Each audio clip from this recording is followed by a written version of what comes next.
Pat, you're muted.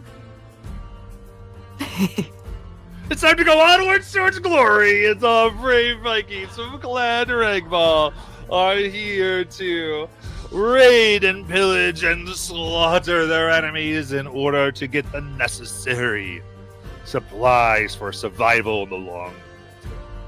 But no amount of farming or seasoning can get what one needs to survive in the harsh northern lands. So our clansfolk now venture, having picked their sub-commanders, our Hairsares, now go forth. And we are going to jump into our story. So, hope everyone is ready. And remember, you can give that sweet, sweet inspiration and such in chat, or simply watch them all perish before you. It is your choice. So, let us begin. Just a slight bit. There we go.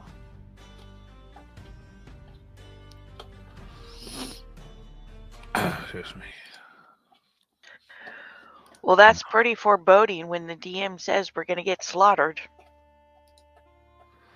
He said or. You can't have slaughter without laughter, though. It's true. I'll be the one laughing. So, the first day of your journey passes quietly. Then the next, and the next.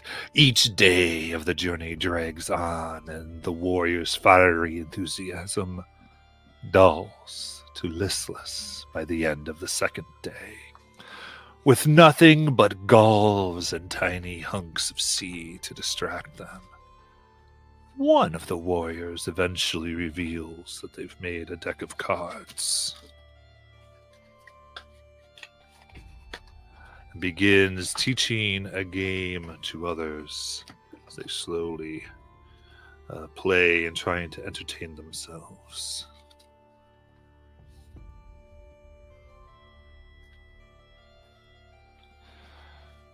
So, during this time, is there anything you guys characters want to do? If you want to join in with your gaming sets, or however you'd like to pass the time getting to this place of slaughter and warfare.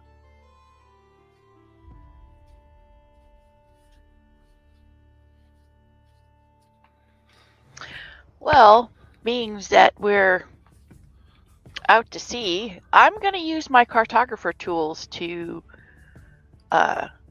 start adding to the maps that we already have.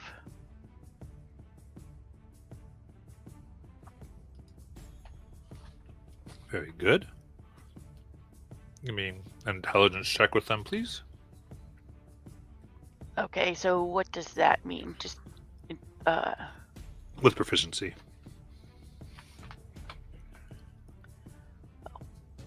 16? Okay. All right. So, with some others, and there are some more mindful folk, those who like to work their minds instead of their mouths in games. So they begin to help you and begin to check and double check and come up with routes that might be useful if you have to retreat quickly. Nerds. Anyone else? Griff would be mindful of like how much food we have, because good soldiers don't march on empty bellies.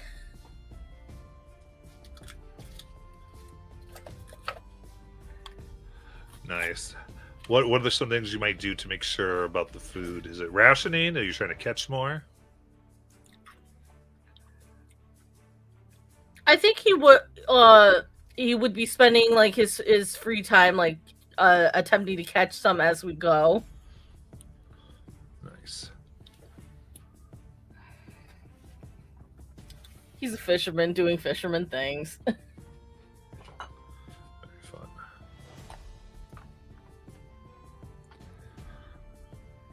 Corgana would make sure that things are in order when it comes to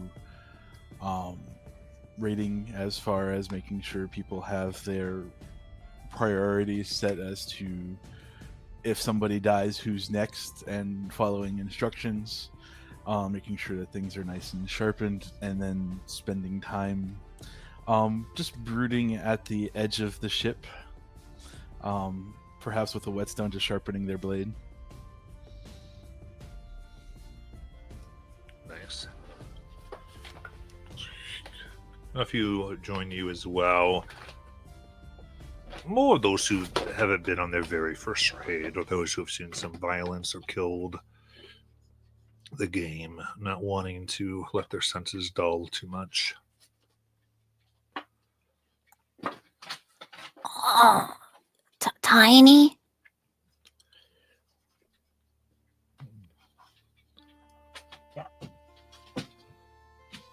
Have you ever been on a raid before?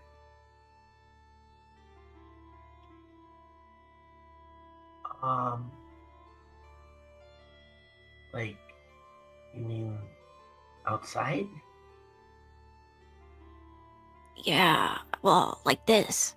Have you ever gone with like a group from your clan and gone to a raid and, gotten Oh, resources and yeah. pillaged and... Yeah. I remember one time we went to one, and everybody was marching, and they threw candy to the crowd. Candy? Yeah. It was a lot of fun. Well, the town you were raiding gave you candy? Well, I mean, they set it up so that the whole, parade came through. Oh. I'll be honest, that's not what I was expecting. That's not what we're doing.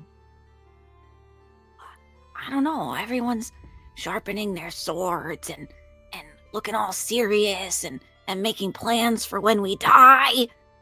Oh, well, I haven't been to one like that. Oh, me neither. Why, are you worried? Oh, I don't know. I mean, this was more my brother's thing. I used to stay at home and, make sure the rocks were okay.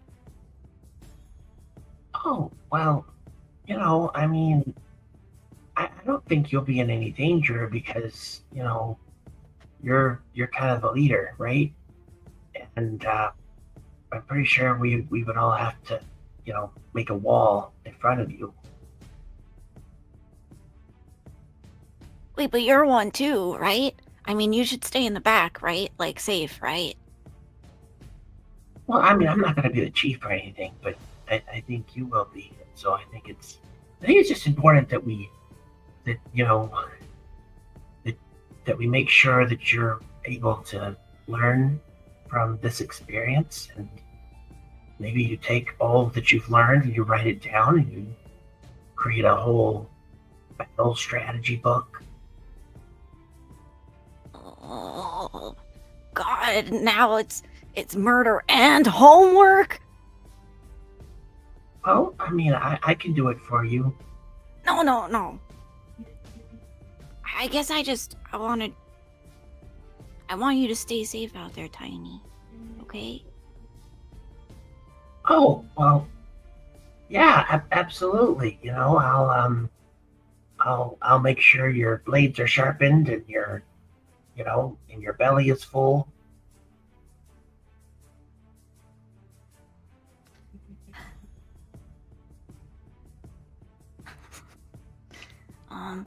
Okay.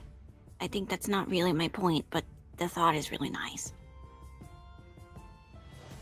Don't worry though, Asphalt, because you're gonna be fine, and I'm pretty sure that whenever we do go into raid, we'll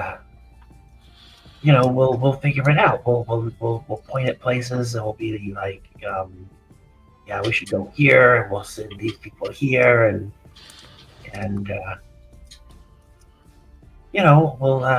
we have all the brightest minds in the clan here on the ship. Yeah. Hey, Tiny. Yeah. I think Cole would be really proud of you. Oh, I'm not so sure, but that's really nice to say. You might not be sure, but I am. Well, thanks for saying it. Yeah.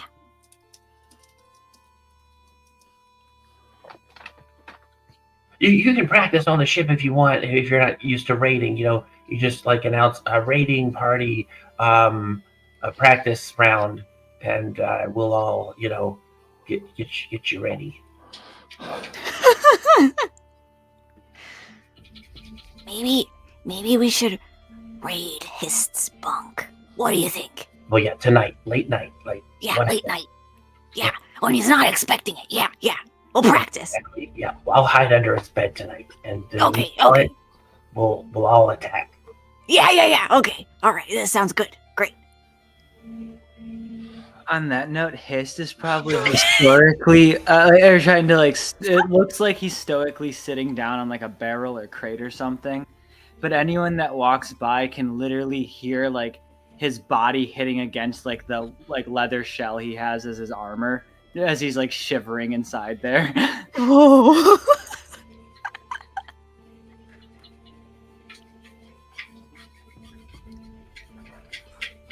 You doing okay, Hist? Oh no, I'm not one for battle. Every time I've seen you in it, you've done just fine. If anything, That's I out meant of desperation, not any skill. I would just, out of your desperation, just remind you that given your proficiency with pyrotechnics, that we would like to be able to return here in several years' time to raid them again. So burning the entire village down, not the greatest idea for doing that, because if we do that, then we can't come back, because there's nothing here left. I will try, but I don't really have, as you say, attacks. I'm more those attacks are more of just a result of overheating. So then perhaps it's best that we keep you cold instead of snuggling up with everybody else. yes. Well, then keep shivering. And if you need someone to talk to keep your nerves calm, I've done this a few years, or a decade at this point. I've only seen a raiding party once. It's not a pretty sight. But if you need anything. And then Corgana will walk on off.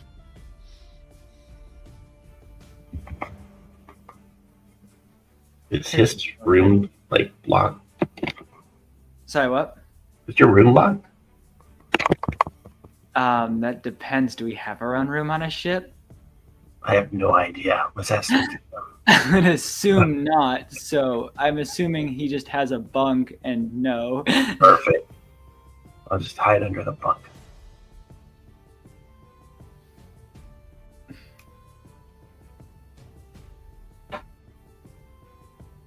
Yeah, he's probably too nervous to even to notice you. What has Orin been up to in this mess?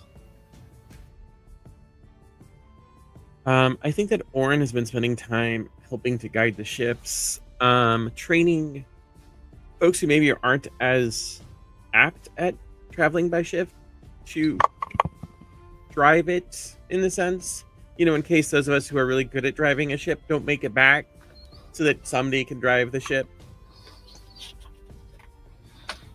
Drive being the term that is not correct, but that's what we're going to go with. Steer, Bobby. With- Steer. Okay, steer the ship. and all the additional. Matt, what are you doing? What? What are you doing, sir? You're scaring me. Go ahead. Continue. Cards, guys. It's a deck of many things. Run. Yeah, so I think that's what he would be doing. And then also in spare time, he would probably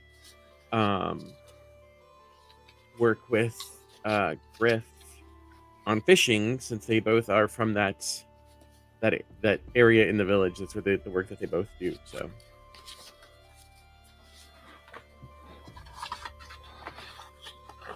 I mean, he's definitely feeling very comfortable on the water.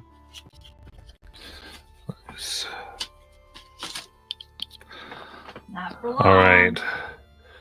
So did we resolve the people hiding under his bed? Not yet. Oh yeah, Tiny's hiding under there. Okay. When Hist walks in, what do you do? Like, wait for the signal. Asphalt waits for a moment to give the signal. And I think Asphalt waits and waits and waits. And the whole night could pass by unless Tiny does something else. Yeah, so if she hears like nothing on top of his bed after a while, she's going to like crawl out and just yell out a guttural yell. Raid!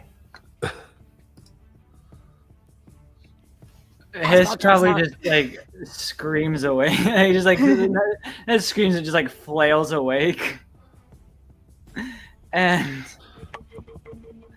like just like instinctively casts like blur on himself. Matt, these are common areas, yes? I'm assuming on these ships for us? No, you're in.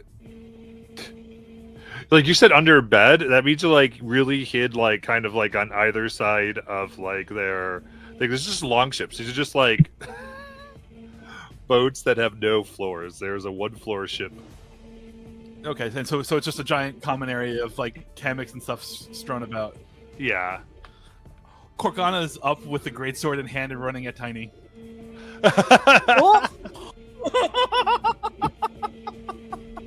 Asphalt is trying to find Hist with blur on and is going, Give me an appropriate amount of your food and also your timber. I don't eat.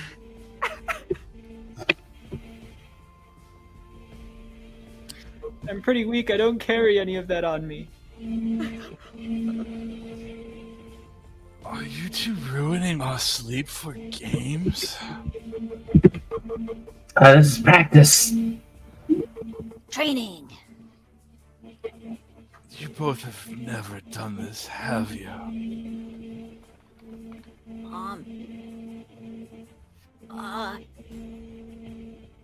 Fuck.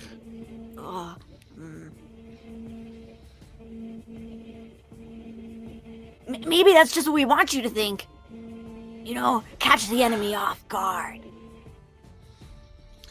So we're going to kill them and take what we want. With hugs, love, and catching them off guard. This is going to be great. Tiny, Corkana believes in us. Yes! Good. That means we're doing it right. Yeah! Corkana just goes to the bow of the ship and just muttering and cursing along the way. So are we not getting raided?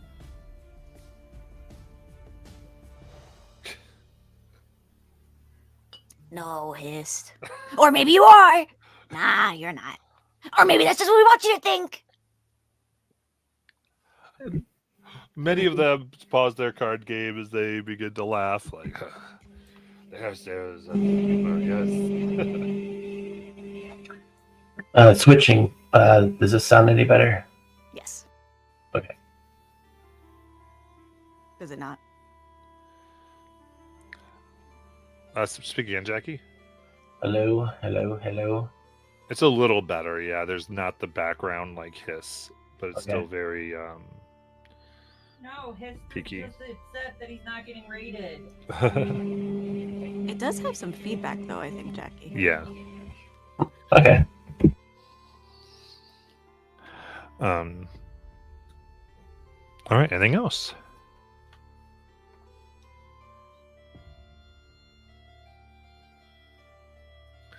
Okay, so Hist blurred and is ready. Kurgana almost pierces Tiny through, but everything jokes aside, these continue. In that case. And then a city comes into view in the south. Its stone walls are high, but crumbling. A single mighty tower looms over all as if watching everything beneath it. That's Aerofort, Chief Ruffin of Scare says. And he stands and bellows to all 4 boats. The harbor is death. We avoid it at all costs, and we can slip through their walls and draw their attention away from it. Continue south, where we will make landfall in the forest. The chief sits and turns to you. Our first target will be a village of trappers and falconers, called Erstadt. I know you meant to say Faulkners, but damn, did that not sound right. I know its layout well. I led a crew to strike it when I was a hairsayer of Clan Volker. I have every confidence we can pillage it, perhaps even conquer it, with your leadership. It will be an inspiring first victory for these greenhorns.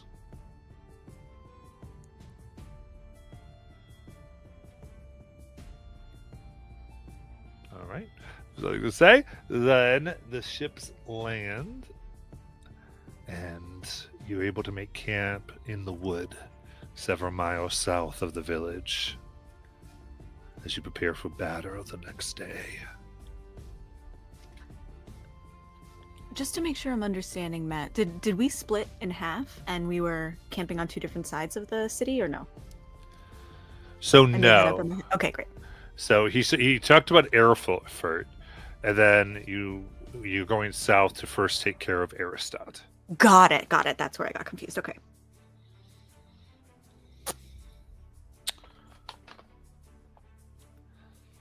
The night. Kurgana's going to look for asphalt. Okay. Asphalt is sitting on a rock. You wish to lead, yes?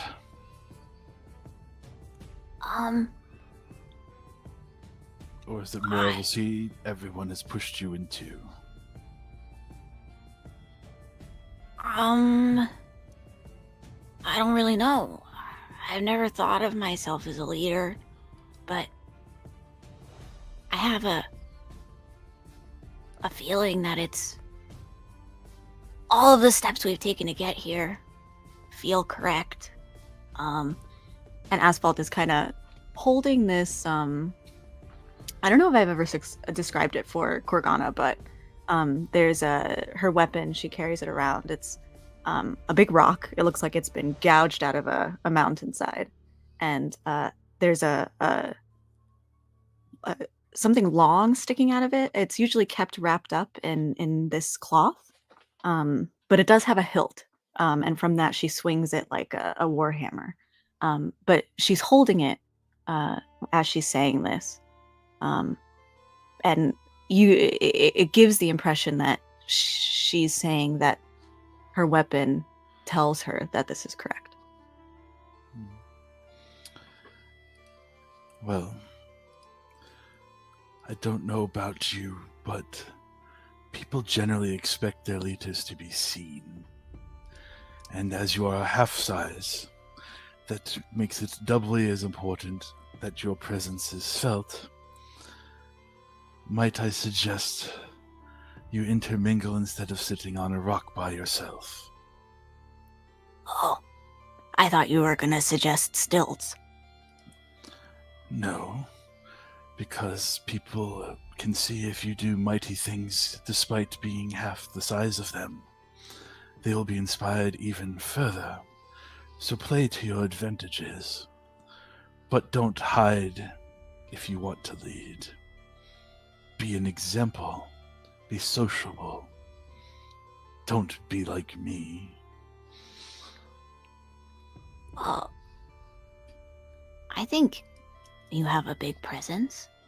What do you mean, don't be like you? People are scared of me, as you were when you first met me.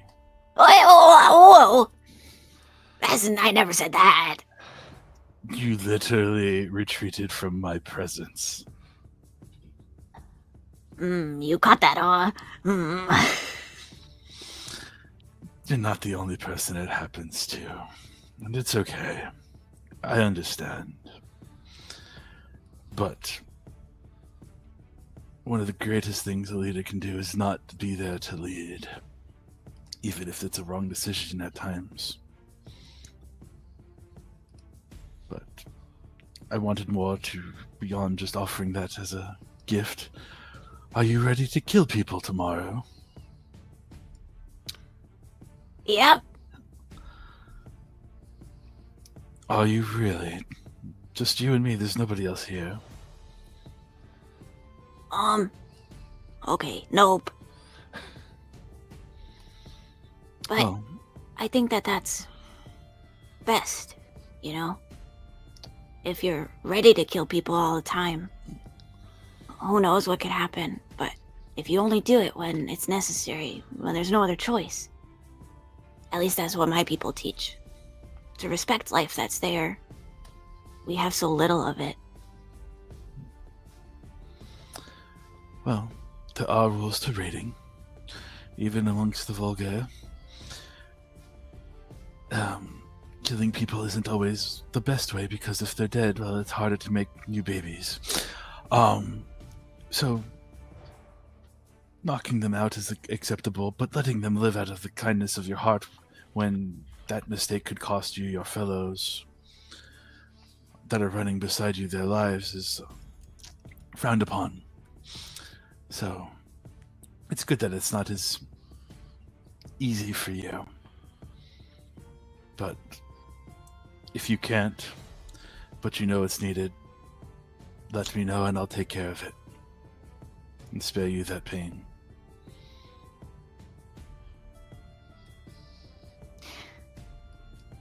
You know, Tiny says a lot of stuff about how she thinks I'm gonna be chief one day. I don't really believe all of that, but I do think she's right about some things, about, you know, maybe it's time that we step up a little bit. I guess I just want to reassure you that I am mature enough to make the hard decisions. There's a difference between making the decision and doing it.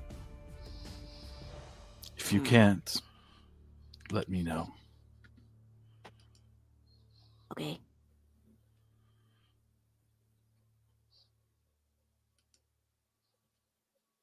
Eldenor keep you safe, Asphalt. Right back at you.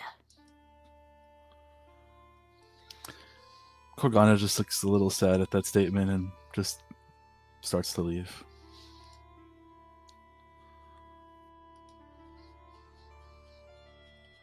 All right, anything else?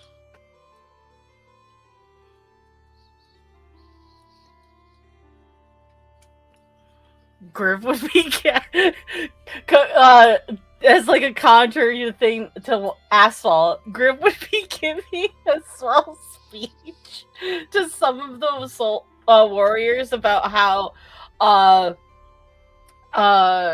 we that for many this is their first raid. For some of us, we've been raised on these stories of gold and glory, of fighting great battles on foreign shores, and we're that we're finally here. But we should not lose sight of the thing of our own goals, and lose ourselves to the notoriety of glory. That we're here to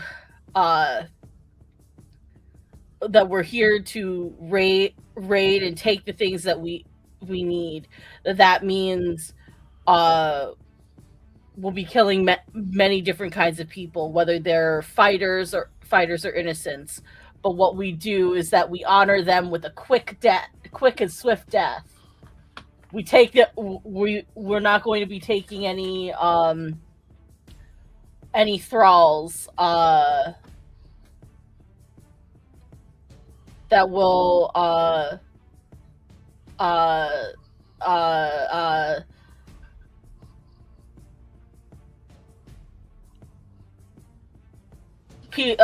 that will spare those innocents that aren't like children. We're not going to kill children horrifically. That kind of stuff. We'll kill them all, just not kids. Kill their parents. Swift death. Orphans. Anything else? In terms of mechanics, wait, I'm sorry, Julie, you could go. Oh, yeah, I was just gonna say that Bjorg would probably drag Korgana and Orin and Hist, since these two are off doing something else, into a meeting with a map and asking the chief to recall the layout, because there's probably, to recall everything that he remembers about this place, there's probably some differences that will come to, but she's trying to create as best as possible a plan of attack to get in there.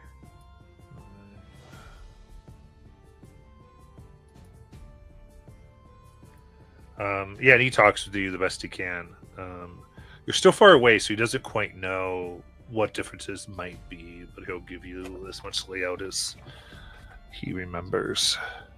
Right, I knew he wouldn't know any of the differences, but if he could at least, tell us what he remembers. Yeah. That would be a help.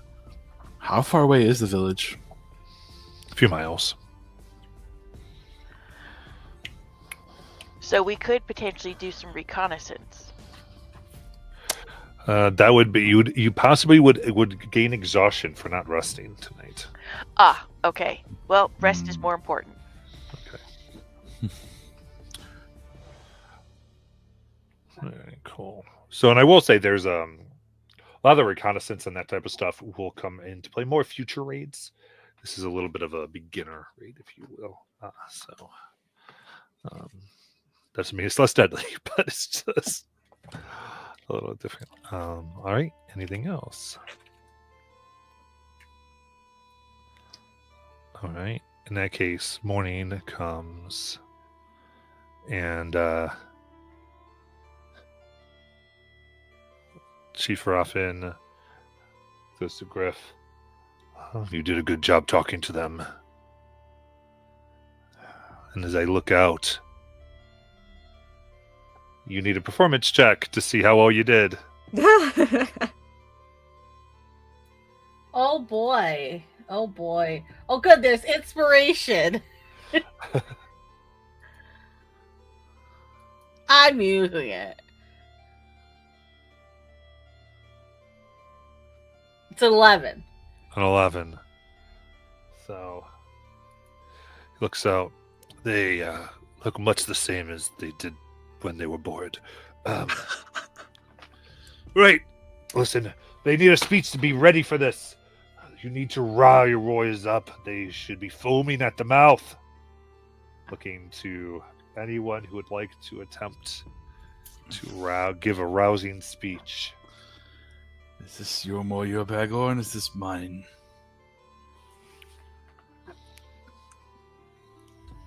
I think for what we need, it will be you.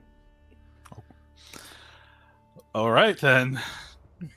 Corgana is going to is there a little platform sort of thing, just even if a stump? Yeah, there was a rock that Asphalt was sitting on. That's perfect.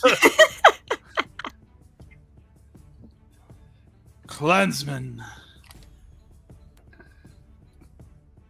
Raiders, today is the first day, the first raid of our people to assure its longevity. Today is the day that we take what we need and give nothing back. Today is the day we go and fight. Fight for our people. Fight for our families who have sacrificed at home. Today is the day that you turn from summer children into the hardened warriors of Clan Ralveg. Hurrah!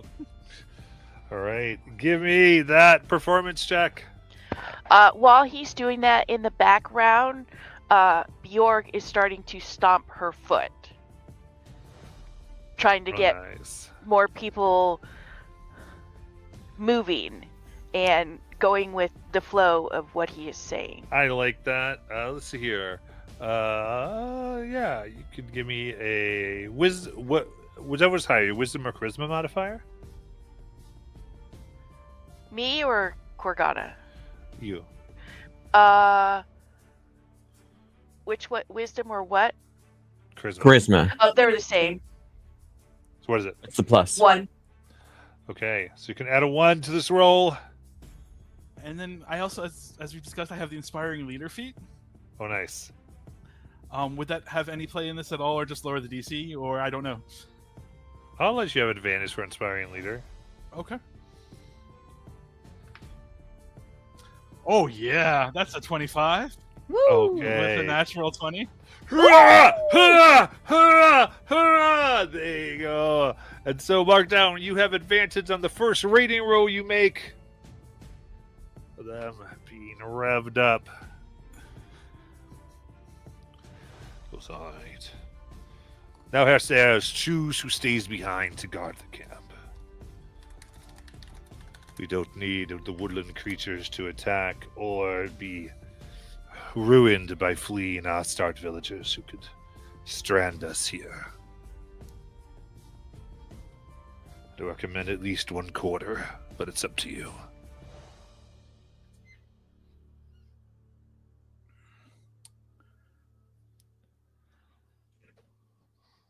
Wait, sorry, mechanically, can you explain what we're supposed to do? Decide how many raiders are staying how many behind raiders? that you will not have access to in the raid, but they're staying behind to guard the camp to keep it safe. So mechanically, there is something that will happen, and No, I understand now what you were asking. I didn't before, so I understand. yeah. And- Ultimately, so ultimately, what I'm going to do, I'll just tell you, is I'll roll a d100 for a possible outcome at the camp while you're away, and higher the better. And I add the amount of raiders you left behind to the roll. Oh. Asphalt. What? Corgana just glares at you like trying to urge you on.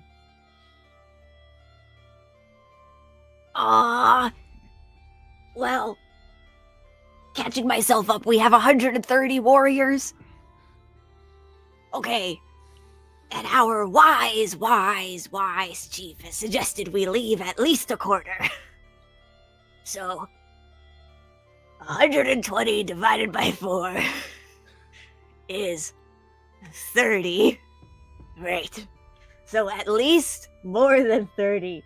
Let's... Well, and you roll a D100, Matt? Is that what you said? And then you add the number of...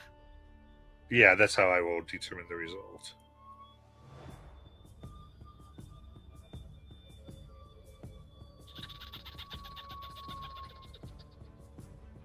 But then, of course, you don't have them to do the raid.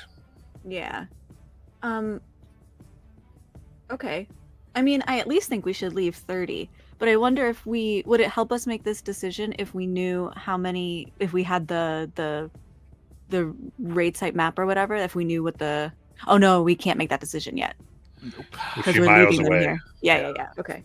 I mean, I think we should leave at least, I think we should leave at least 30. If we leave the kobold trap masters behind, because they count as 10. I was thinking about leaving those ferocious warriors behind because I'm pretty sure Griff would lose it if they were to be lost on the fields. Okay, that sounds good to me. I don't know what you guys are talking about. Molly would lose it. Griff. Well, we got our 5 ferocious kobold warriors. Did you not meet them?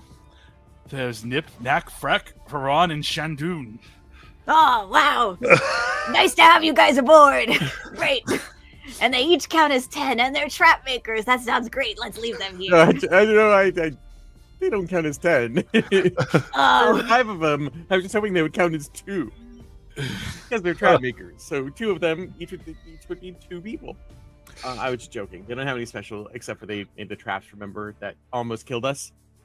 Yeah. Back in the cave.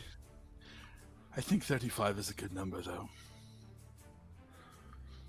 Well, What do you think of? Yeah, I feel 25 to 30. Do you think? Other people? 30, and that includes the 5 kobolds.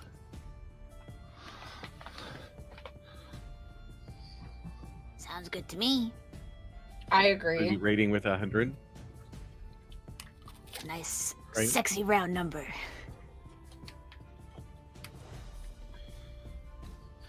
We should make a decision so we can get going before the ladies lose their verve. Yeah. Yeah, so my vote is 30.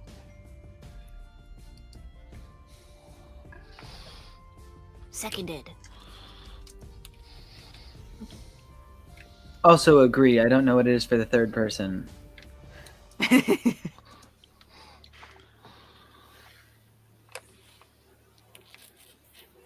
So doth the asphalt command, and so shall it be. 30. Wise chieftain. Okay. So you leave 30 as guards left. Including our 5 kobold trap makers. Yes, 25 and 5. Yes. Okay, very good.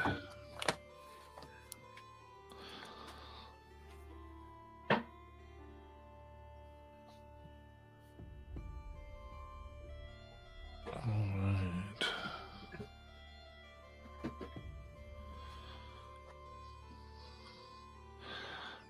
Okay, then as you can. Okay, cool. So you begin to set off then.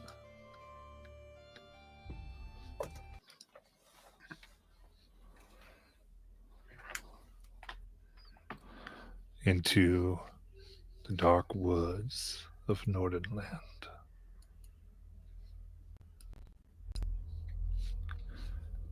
Something about the forest of Nordenland feels wrong, like an itch deep in your bones. During the march to Erstad, your warriors murmur about seeing shadows flitting at the corner of their vision. You begin to see the same. The chief quietly says, "It's lucky we're not deeper in the forest. We may be jumping at shadows, but in those shadows, these woods, shadows can kill."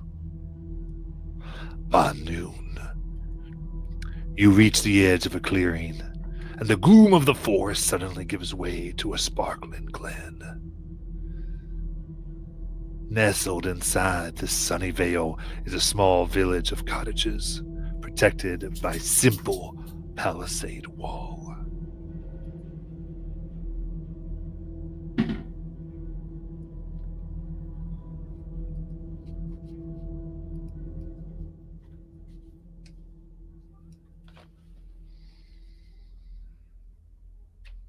Ooh.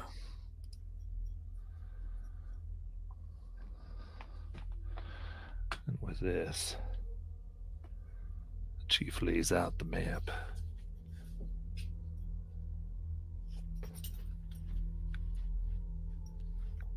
And we are approaching from where? So I'll get that for a second. So you're seeing the whole village. I'll get you where your approach is in a second. But he will goes. All right. At first, you will need to command your forces to attack and pillage the points where they'll likely have guards. Once they've been conquered, we can lead a strike force. Sorry, Yukon, which holds the settlements, loot the best of it. You won't be fighting at first, you'll be commanding, using everything you've learned to keep our people safe while taking care of the soldiers. You're preparing for your attack on the stronghold, while your deputy commanders lead the attacks on the conflict zones. And then we will strike into the stronghold so that no reinforcements can trap the strike force, you inside. Then once inside, you will have to decide if you want to plunder the loot and get out quick, or defeat the leader here and conquer the settlement. Just remember, the longer a raid takes, the more likely it is that the settlement can rally its defenses. Things will change the longer you take.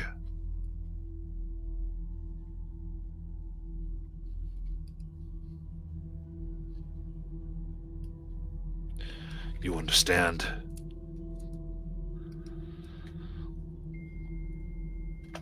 Yes, Chief. Yes, Chief.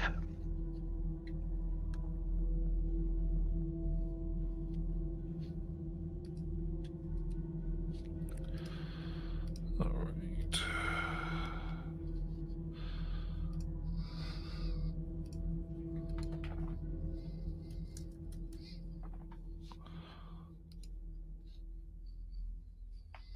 Good.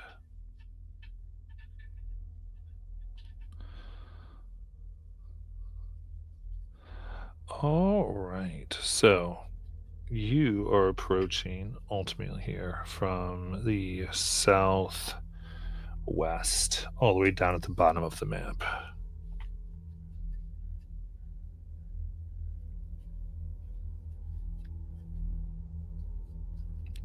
Or, actually, you can approach from anywhere you want, ultimately. But that is one of the conflict zones.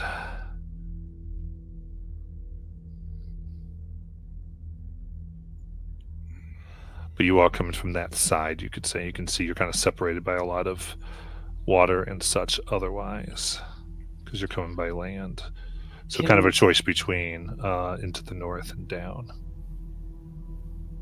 Can we see what's on that like little island in the middle of the lake? From here you can see it looks like a logstone, or the lost stone of the law, just like in your village. I can zoom in on the other. All right. Mechanically, do we have to get our longboats access to the village in order to retreat with plunder? No, you'd be going back over land Okay. in this particular one. Got it. So I have a couple questions. Yes. So basically what I wanted to know was, do we benefit if we conquer the village, and what happens to the people if we kill their chief, since we don't take thralls? Is that not something we need to worry about? Right, because you would essentially be over the village, so then you'd roll over them at that point. So you'd have to decide how you would do that.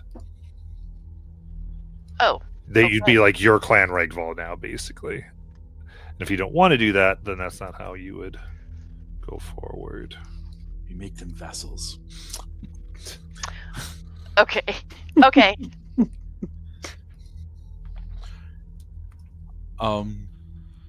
Looking as no one has said anything as of yet, Kogana will point to the bridges up north. This will probably keep them from escaping, and or give us leverage on if they send their less combat-weary folks northward to flee, that we can use that as a leverage for merciful negotiations. If we secure their path out of the city on the northern bridges. Not to say that I don't think we'll need a massive force based off what the map looks like, but I think that is a key point to contain as well as prevent any people from running and notifying our primary target that there are raiders in the south. I think that's a really good idea. We should probably do something about the ships. Taking the two bridges up north gives us the ability to deal with the ships, because then they can't go out of their little lake. Because we have control over the ships, and we can just crash them if necessary into the water so they can't leave.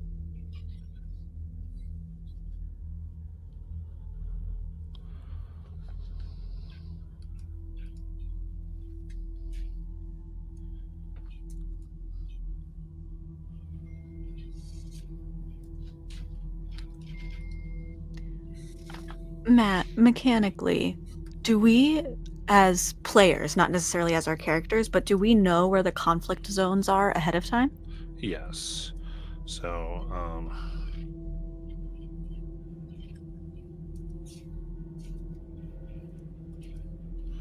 here, we'll do this while we're doing this. Yeah. Let me... Sorry, we're getting all this stuff together too. So, here, I'll give you this for now. Those are where the conflict zones are. I put it in Discord under the rating. So what do I put there with the little stars? Yeah. And ultimately, where you see V9 is the stronghold. Got it. Which means that when you want to raid the stronghold, you can't have any of those markers between you and it. Gotcha. Oh, what I thought was just, a nice little like farmer or storehouse was instead the stronghold.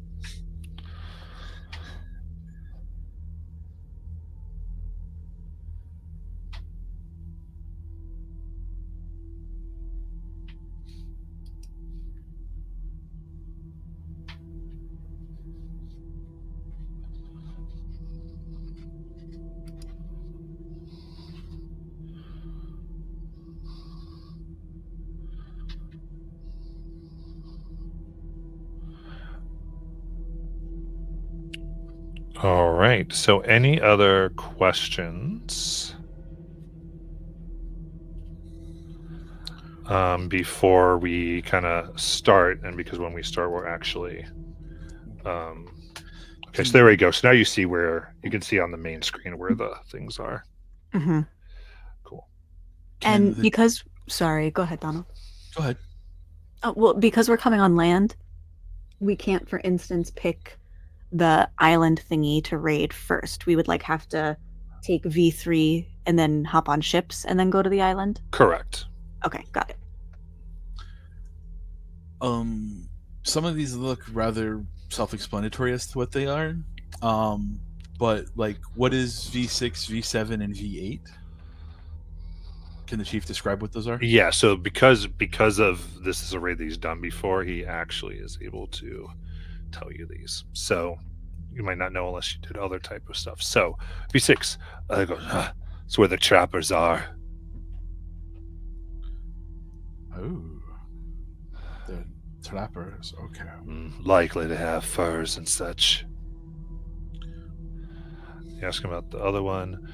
This points to what is V8 on the map. He goes, this is likely where they are.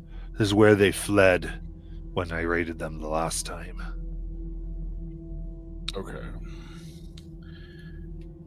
And V7?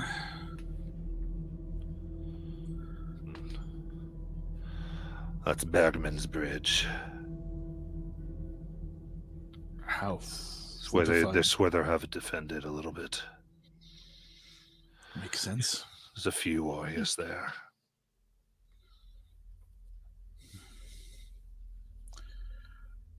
So, it sounds like the way to do things would be to put a feint at the palisade walls, enough to warrant attention, then send a strike team through the trappers over the bridge and secure the escape area, and then meet in the middle.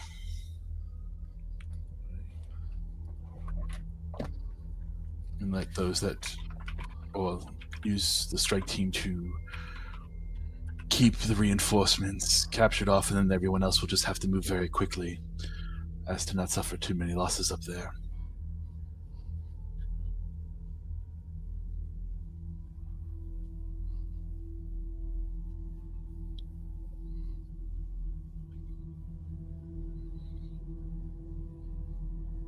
Corgana just looks at the table to see what anyone else's thoughts are.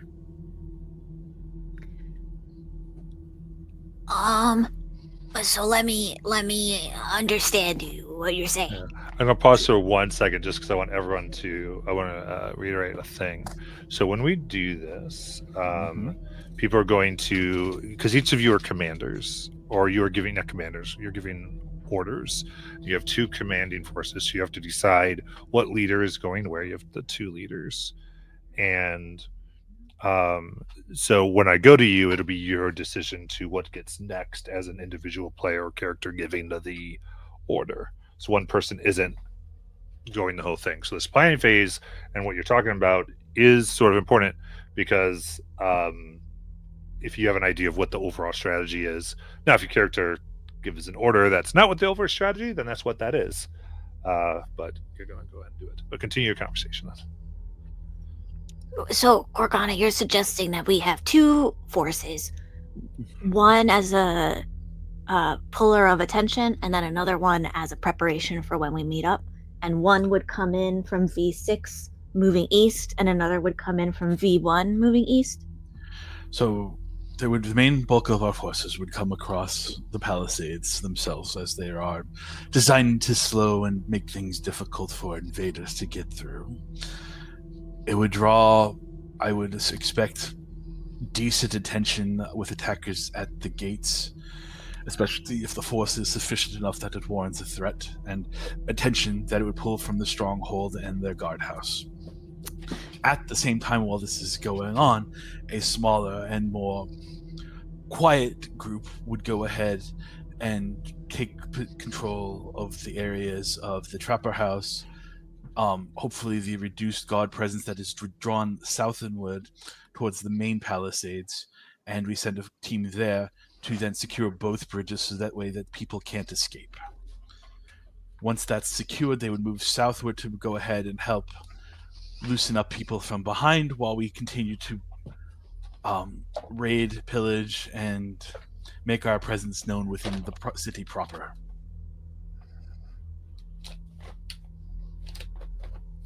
Okay. I like that plan. I know that some of us are more quiet than others, and or less keen on being shot at by a bazillion arrows. But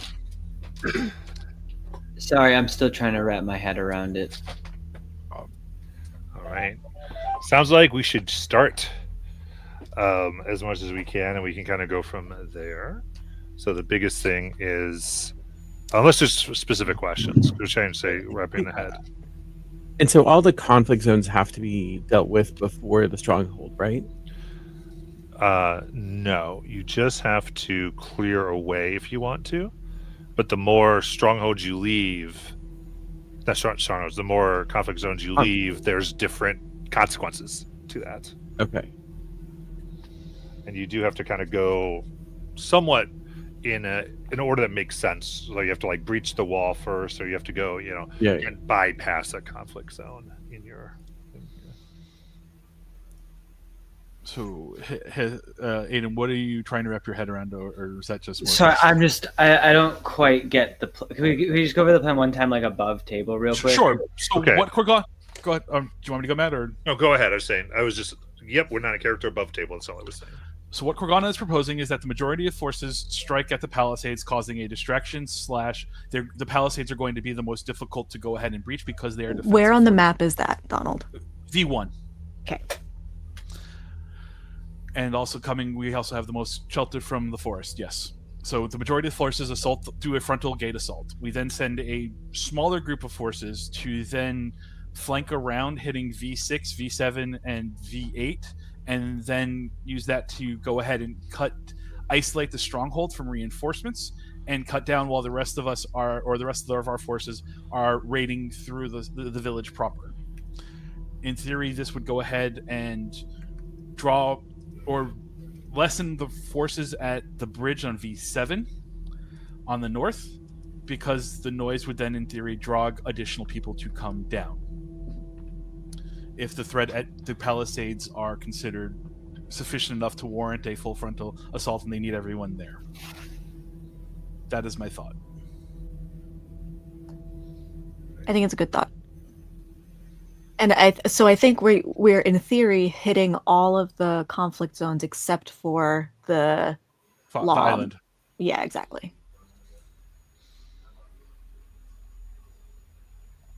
Yeah. Okay. Now that we talked about it above table, it makes sense. Sorry if in character is a bit complicated. No, it's a different mechanic in D&D. Yeah. It does just weird because like in character, there's like the, voices and trying to act in character, so some words go over my head. My To be apologies. super honest, when you said V1, V7, V6, perfectly clear. Okay. So Also, does sorry, that, where do you guys- That's why I gave you that little thing, because I'm like, let's just make this super easy for everybody. What are you asking, Aiden? Sorry, where are those numbers for like V1, V7? I put it in Discord. Which channel? Sorry, I couldn't see it. Rating. Rating. Oh, that's why. I think That's where a lot of my Corgana confusion's or coming. Donald, I think Palisades is what was throwing people off. I knew what you were talking about, but I think other people were a little thrown off by that.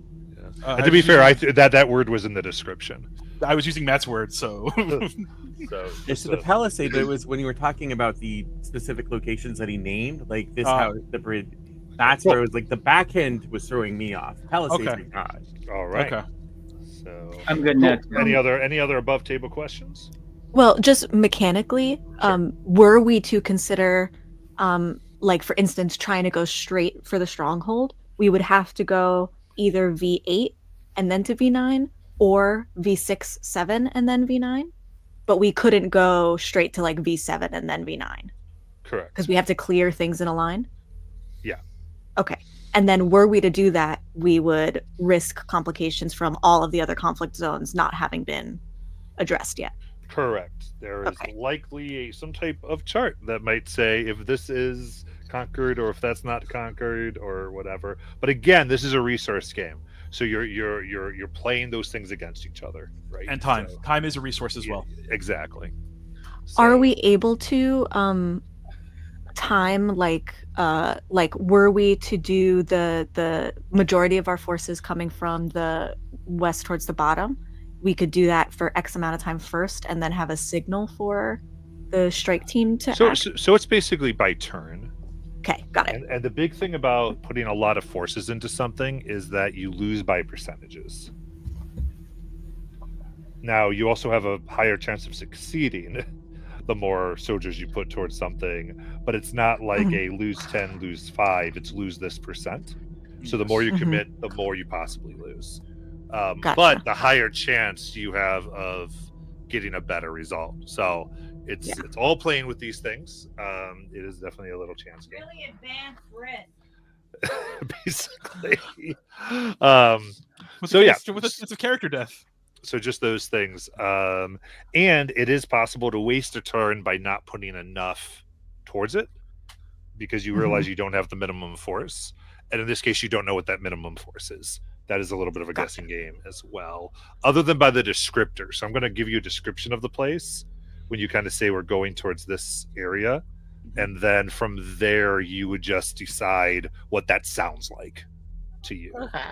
Gotcha. All right. So for operating under this plan of splitting the forces, what percentage do you think we should do of our forces hitting the main section versus going around? Because I'm thinking like So I just want to be clear. The way you're allowed to, I guess this is not true. Never mind. You're. Well, no. For this, what I would say you're allowed to do is any forces not committed to one of the paths yet can be put to either path. If that makes sense. So what you ultimately need to worry about is how much you want to put to each conflict zone. Okay. As you're making it, I just don't want you to make more plans than you need, because that can confuse. That can make something that is mechanically that's not complex, but mechanically involved worse than it really is. all So right.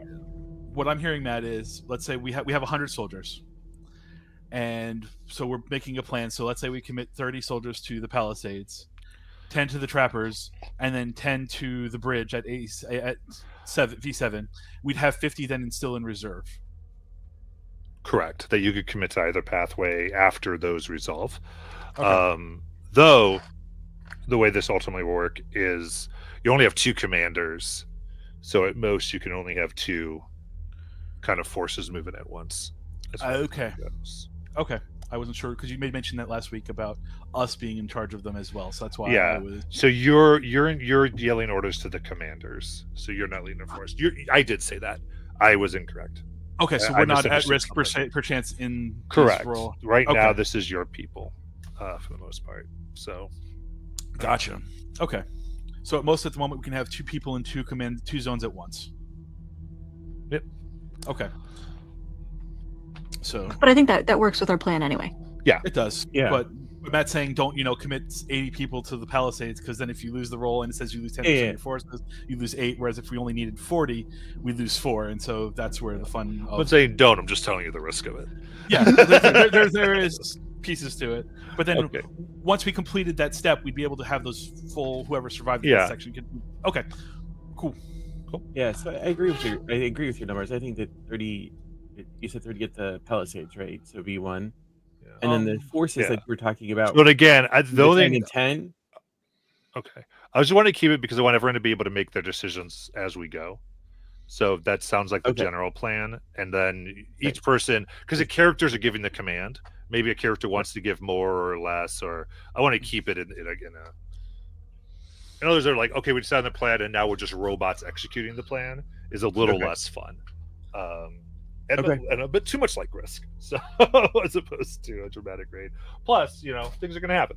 So as we continue, that being said, feel free to call timeout. I want to keep this as fun as we can, and after this raid, of course, between debrief channels and everything, we can start to figure some stuff out or go, hey, this might work better, that might work better. It's the first time we're doing this, so everyone give everyone slack, and all these types of things will be good.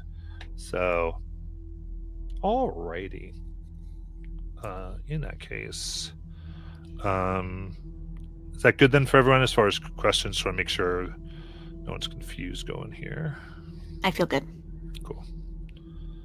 That's good with everyone? Yep. Perfect. So, Did we lose Jackie? Yeah. Don't know what happened. Jackie's been gone since the mic. No, he came back. Oh. And then he left again.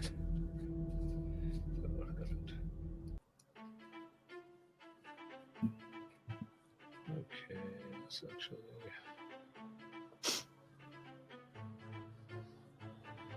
I want to go with this actually. All right, so your raiding party has arrived on the outskirts of Aristat, a small hamlet of trappers and falconers in western Nordenland. Nestled between mountains and lakes, the charming village is lightly defended and is easy prey for most Valakan raiders. So, which zones of the village do you send your warriors to first? So we'll start. Julie, you good with going first? I'll let anyone go first. Sure. Okay.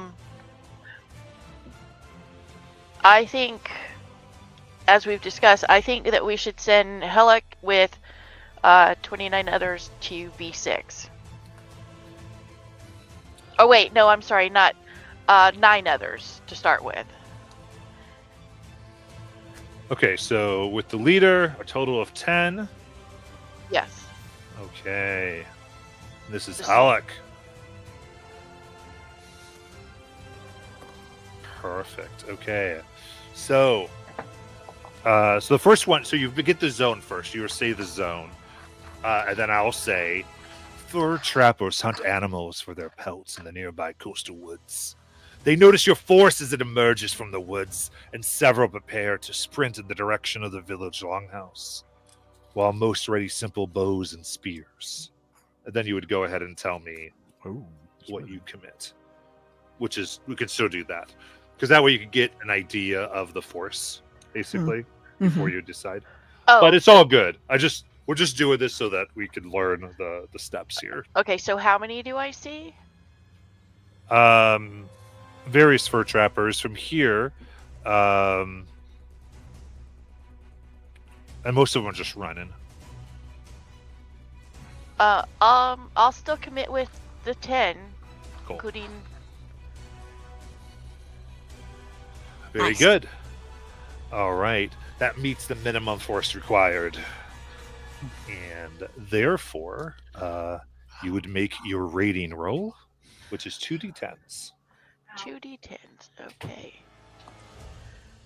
And then, As in like a percentile or just 2d10s?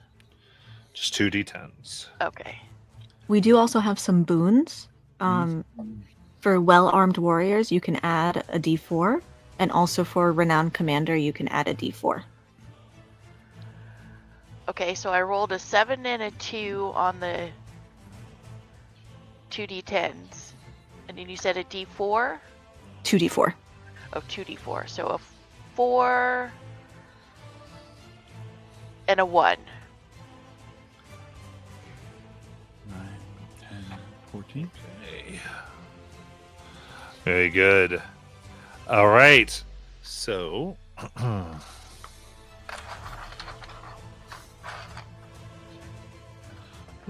here we go. That's what I was looking for.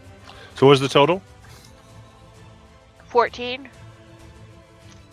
14. Okay. Perfect. All right. You come in with victory as they take this place. 10% of the raiders are gone, so that's 1 has been lost. What do I put there now? So you can put that there, put part of their force there. I don't know what their forces are. What color are those? Looks like there's that. What color are those? I don't know. I gave it to you. The plunder here is 200 silver worth of furs. Ooh.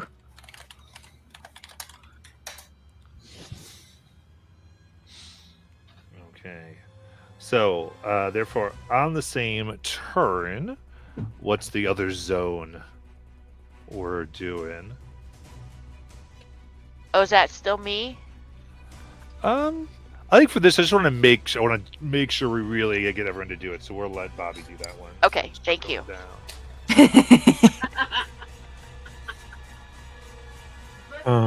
So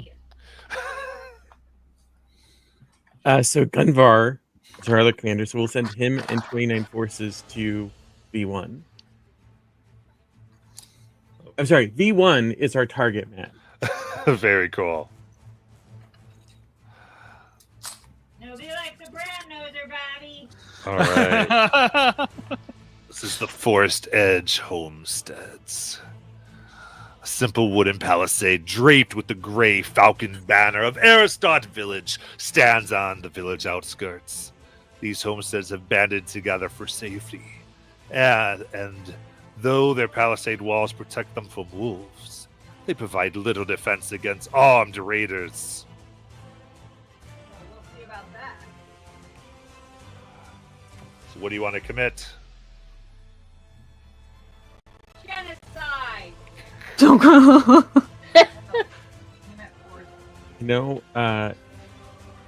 Gunvar and 24 others. Okay, total 25. Very good. So I will do this. Do nothing.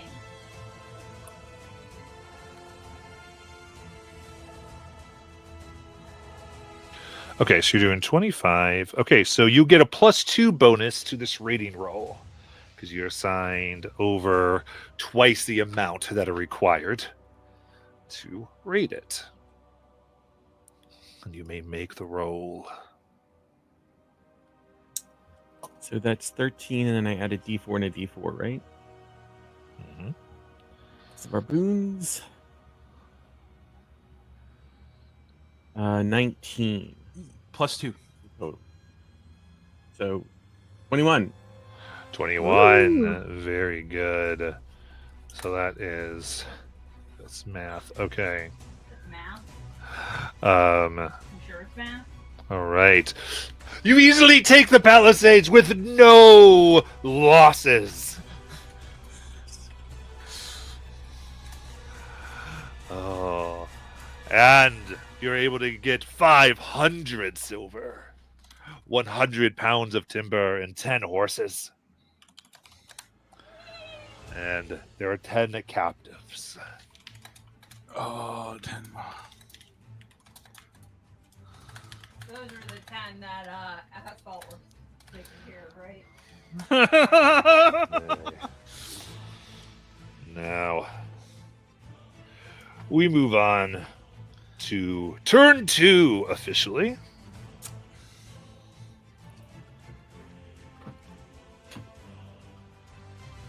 Corgana would like to continue the assault, move the team that's ascending from the Palisades into the city proper. So V2. What do I got? Me too? Is that what you said? V2. Okay, perfect. Okay.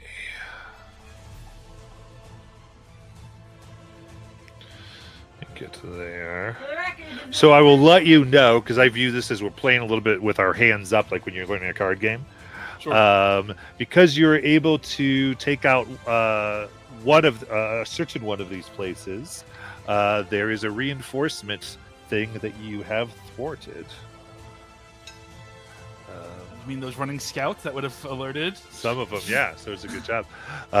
So going up here, the falconers of Aristot keep their raptors in large birdhouses called mews. The falcons and their trainers reside in cottages resting between the two lakes. They seem to have few possessions, and while they aren't warriors, they seem prepared to defend their homes.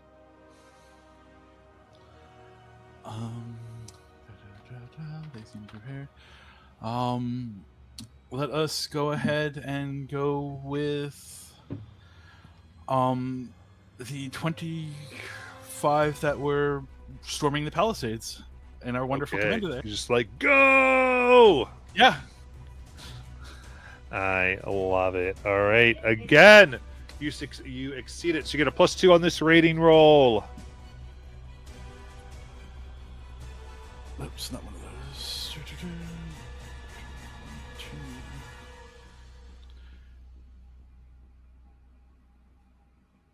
Oh boy.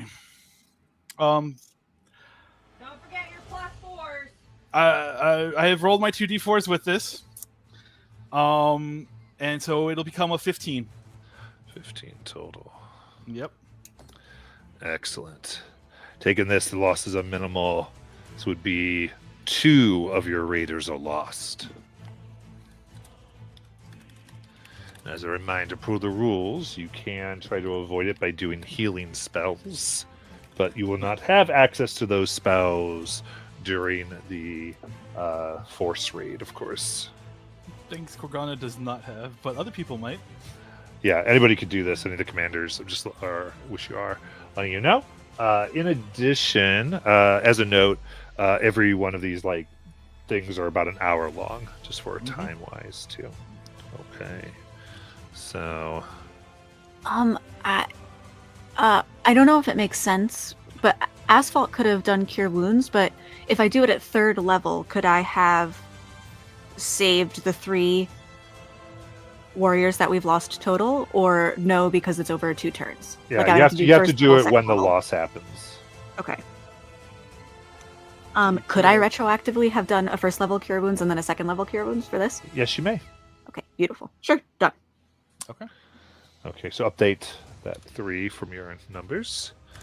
All right, this you've gotten 25 pounds of iron.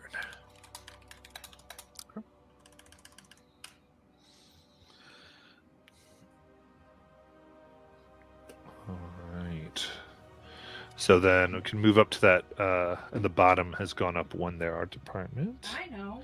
Don't tell me my job. Very She knows good. Matt. All right, Hist. I believe we're moving more inwards towards Yeah. V3. All right, going to V3. And so I roll 2d10, right?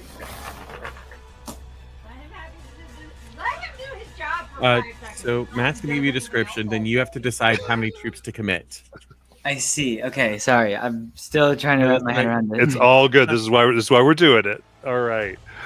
Rowboats and docks line the shore of the southwestern lake. On the lake sits an island with a shrine visible upon it.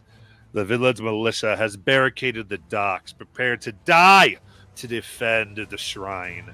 Several boats on the lake are filled with archers, ready to attack from afar. So dramatic. So, how many warriors? Okay. And so do we want to be leaving some behind as we go through? That is not necessary. Okay. Then I just think I'm going to continue with everyone that we've had with us from before. At least from the last one. Yeah, so that should be a total of 25 if Yeah, memory 25 serves. people. Okay. So amazing. Let me get this right. Okay, so this will be +8 to this rating roll. With Oh, boats filled with archers is +8 with 25? Okay. Is Expecting it. do I get the 2d4? Yes. Okay. So that's kind of letting you know what the island's defenses are. Oh, the island is heavy. Okay, I heard it as there was at the wharf itself. There was. I almost got I got 1 less than max. So 19 plus 8 is 27 plus 8 35. And as a reminder, you let me know if you roll doubles as well. I rolled 2 4s, but only a 10. Doubles on the d10s. Oh no, it was 10 9. Okay. So the total was again, I'm sorry? 35.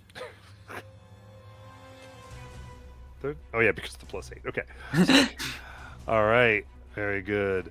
Epic result. Victory. So, okay. One of these warriors are now special. Oh, again, just special warrior, but mark down that one has become a special warrior. to be able to assign some stuff from the experience they have gained as they saw the retreat styles and were able to take a moment to fully appreciate their enemy. And because of your large row, you're getting twice the listed plunder. Ooh. Also good going, which means in total you have 200 pounds of timber and 2 +1 longbows. Nice. Okay.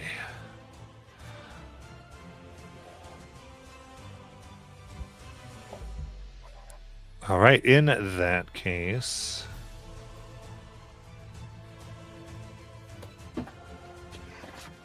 we will go on to, we're now at turn 3, so on the 3rd hour of the raid. Asphalt, command. I think we're gonna get that bridge. So, with Hillock's crew, yeah. Okay. Very good. And okay. The wooden bridge spans a wide, lazy river.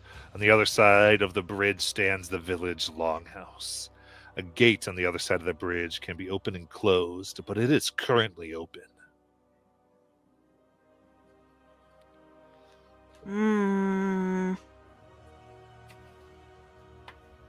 Okay. And I don't see anybody right now? Like you didn't describe any There's forces? always defenders. Okay. Theoretically. All right. But, I think I'm gonna take 20. all right. Very good. So this will be a +6. Whoa, yeah. Okay, we got 2d10. Where are you? Boom, boom. And we got 2d4. Boom, boom. Shit. Okay, I got a 16. Okay. A total of 16. So good. All right. So you did 25. So you're going to 2 raiders are going to be lost. Oh, shit. I'll do another 2nd level cure wounds. I was the commander. I can't let them die. All right. Healing using your power. Take your ass there. They're very happy with this. All right. Here you find 100 pounds of timber and a battering ram. Oh. We could always use one of those. You said 100 pounds of timber? Yes. Thank you.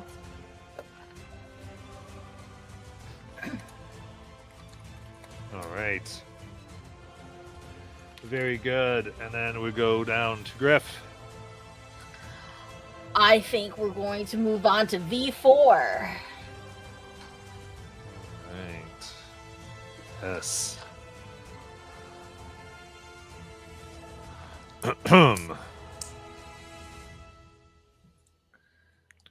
These wood-walled houses are dedicated to the tanning of hides and the creation of leather goods. A stone wall with a simple gate surrounds the tannery, and a group of villagers defends it fiercely with crude spears.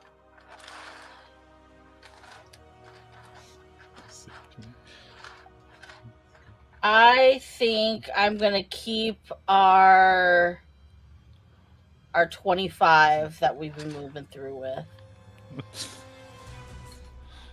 I like it. Crude spears make me think they're not as well defended. Okay. This is a +2 bonus. Okay.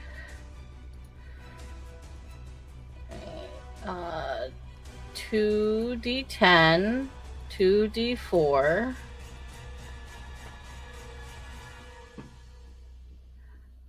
Alright, that's a 17 plus 2, 18, 19. 19.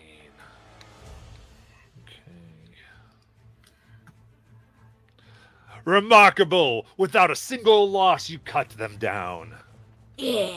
Wah, wah, wah. Right. For 100 gold, 150 pounds of timber, 50 pounds of iron, and a suit of +1 leather armor. And 10 captives. I repeat that. I got the gold part and the captives part. Certainly. 100 gold, 150 pounds of timber, and 50 pounds of iron. 50 iron and 10 captives.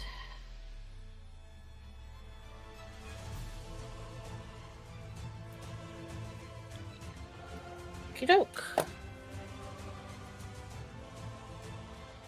Good.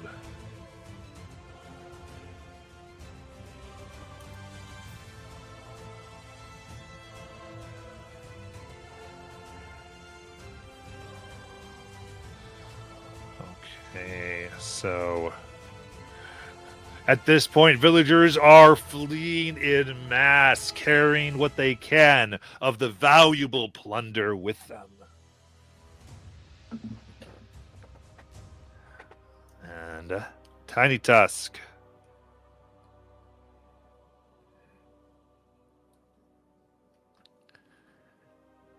Hello. What do you command a force to do?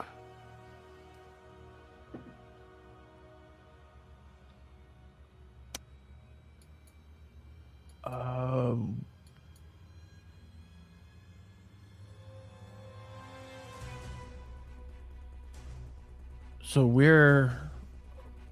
If I'm trying to follow. We're on the river. Is that where we're at? So we've got two forces that kind of split there. You have these two to attack for this one. Yeah. This Okay. one is the main key. Gunvar's forces are the ones that are doing the top row, and Halak's forces. Oh no, switch that. Sorry, Halak is doing the top row, and Gunvar is doing that middle row over there. So you have those boons if you decide to move forward with one of them.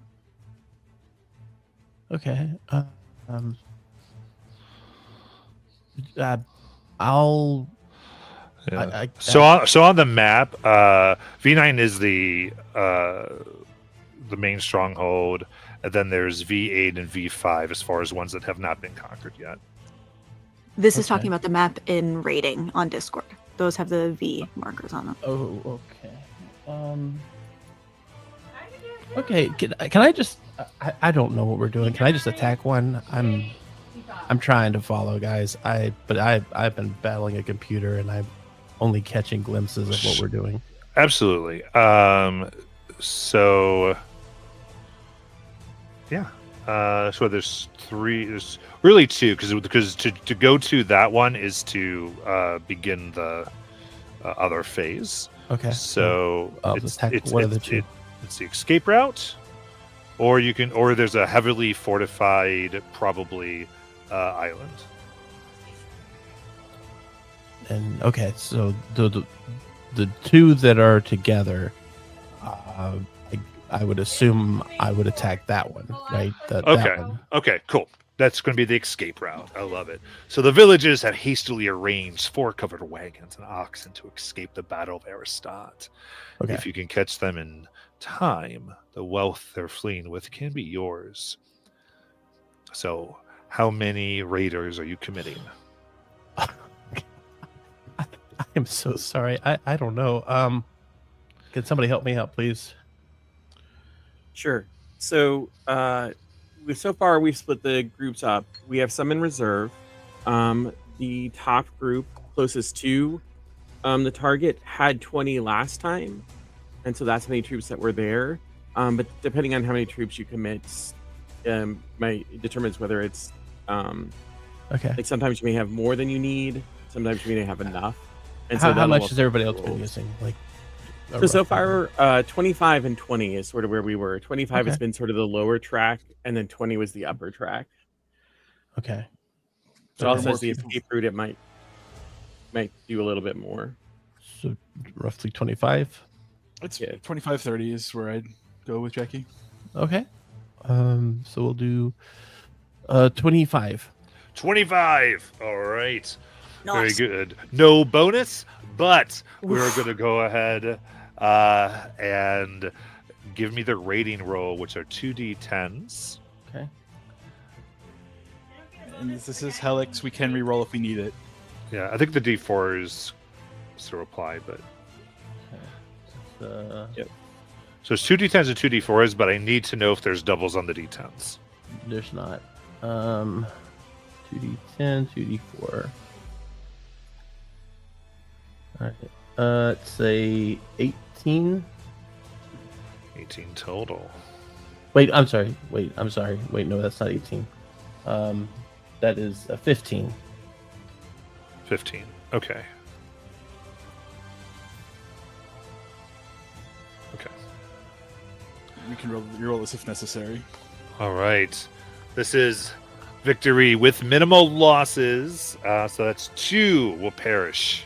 And you said I can do something to stop the parish. If you do if you cast a healing spell, Okay. I can do that. one is saved per level of spell. Okay. So so I would spend a second level to say both. Is that what I would do? Okay. Indeed. Okay. All right, then it is conquered. Woo! And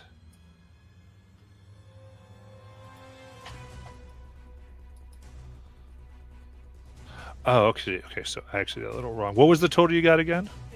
15. Okay, so everything 15. stays. I'm sorry. You can have that spell back. No losses. Woo! Okay. So, because of something that happened on turn 4 here, because basically the difficulty dropped, but the plunder dropped too.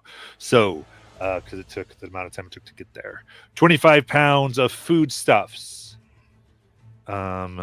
trade goods with 100 silver, 50 pounds of timber, and 25 pounds of iron, and no captives. Slaughtered them all. What about the accent? All right. And then so we would go back up to Bjork here. Someone had advantage on their first raid roll. Did they use that yet? Whoop! We did. I mean, I'm just over here doing nothing. That would have been Corgana. It's true. From what? From rallying the troops. Oh, I didn't realize. I thought that we gave somebody else, but okay. Then, oh well. It's okay. So now there's a choice. Do you push on do we go to raid, or do you want to take the last zone? Oh, that's a tough one. Not really. It's a 50-50. Flip a coin. All right. Well, I'll go with the last zone, and I'm gonna take. It's gonna be Gunvar and 49. Sorry, guys. Going with 49 warriors. The total is 50. Yep. For those of us who are too tired to do real math. All right. So I will say, the shrine to Ulmir, the dead god of the northern forests, stands tall and proud on this island. The shrine is undefended. The priests and huddled civilians here put up precious little resistance. So you're taking 40? 49. Well, 50 altogether. 50 altogether. Okay. Yeah. So that's a +8 to the roll. Okay. So, so 13 plus 8 is 21 plus 7. So 28. Okay. Yeah, that is going to be epic. Nice. So, one warrior you promote to special warrior, and you find art worth 1,000 silver, and then you find diamonds and incense worth 200 gold. as well as 80 captives. Oh, so there's 40 captives. My bad.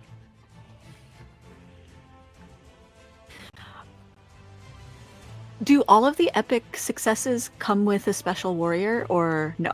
Yes. Oh, okay, so we should have 4 special warriors?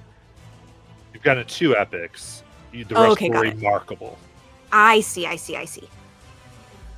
Great, thank you.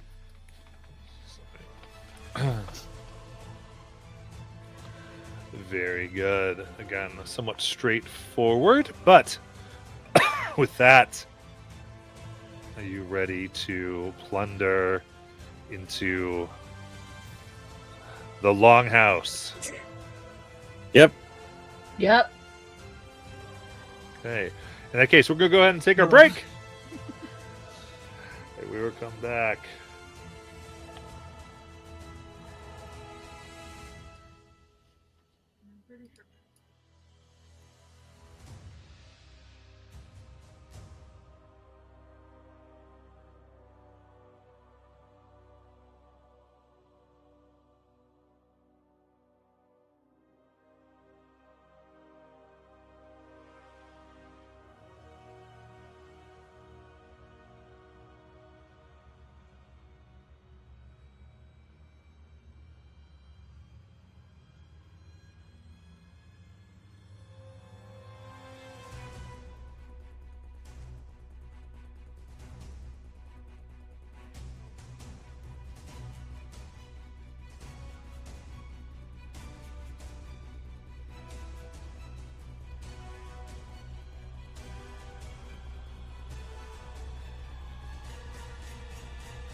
Alrighty. As we come back here, I think everyone can go to maps.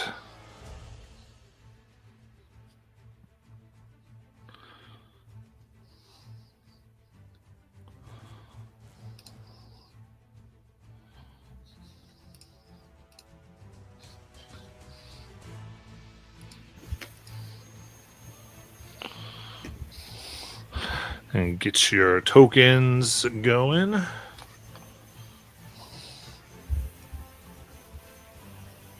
Oh, maps in the character creation. I'm like, we don't have a maps Discord.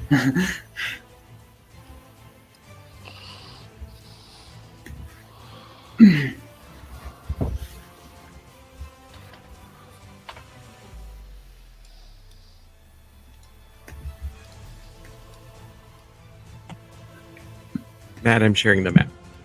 Awesome.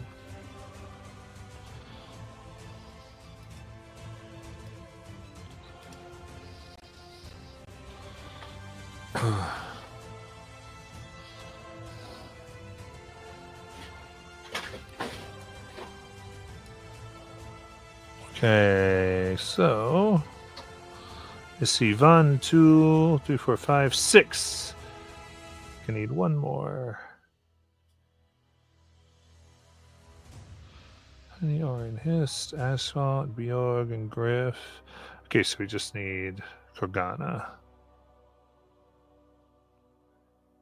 I have no idea how to put myself on here. If you go to tokens, which is the kind of profile one, Mm-hmm. you could players, you'd be able to find your. I keep trying to drag myself out, and it gives me a circle with a stop sign. Here, I just added you. Oh, well, thank you. What you do though is next to yourself, there's a plus button you can click. Apparently Yeah, there are multiples of me that I can't. Yeah. So okay. Is there the one? Did you delete the one you just put on? Oh yeah, sorry. Okay, so I'll delete. Oh, there we go. Cool. There we go. Yeah. So the trick with the maps is you want to make sure you're zoomed in on an area that's not blacked out. Okay. When you add your token, because it unfortunately will put your token in a black area randomly. Otherwise, that's why it's like I'll see it and can pull it out. But when you go, what's going on? You're like, oh, because this way. But that's just a usage tip. All right. So there we go. Now, please. Oh, okay. All right. I'm going to let this go. So we're going to go ahead and use the auto initiative because it did it, and it's just easier to let it happen now. So I've got everyone's initiative. This, and then hit start. Cool. All right. So, is Tiny trying to be up front?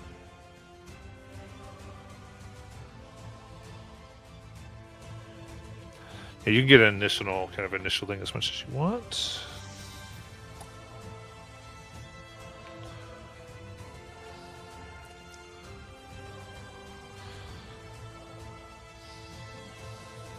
There are a bonkers number of baddies in this initiative. Yeah, it's not going to be all that necessarily, but usually they hit it. They used to hide it. Well, that's unfortunate. Oh well, we'll go with this. Before it didn't show up on the players stuff. Let's see. Is there a way to see who it is, like with the name, or because they don't have it? Mine doesn't have an image. Yeah, I don't think so. I can put an image on just to make it easier. Okay. Very cool. In that case. Are the people behind the fog of war, are they just there or are they invisible? Because maybe that's why they're in the initiative tracker. I know why they're an initiative tracker. It's just they used to not show up in your view. So like you would see the player order, but not the enemy order. Is the way it used to be. Gotcha. Oh. So that's what's sort of strange. But that's okay. All right, so standing before the front of the Longhouse's oaken double doors is a group of warriors from the Thane's personal guard. 4 are dressed in simple, unpolished chainmail. The 5th, their leader, is a scarred man with an eye patch and wispy white hair.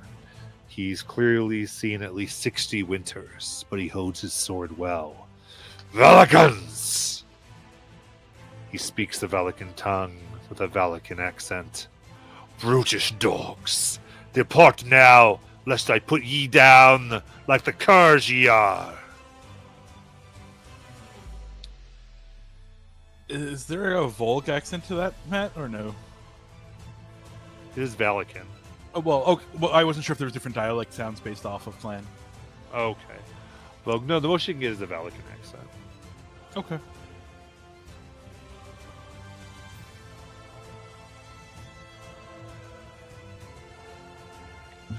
Okay. And you go, "Ugh.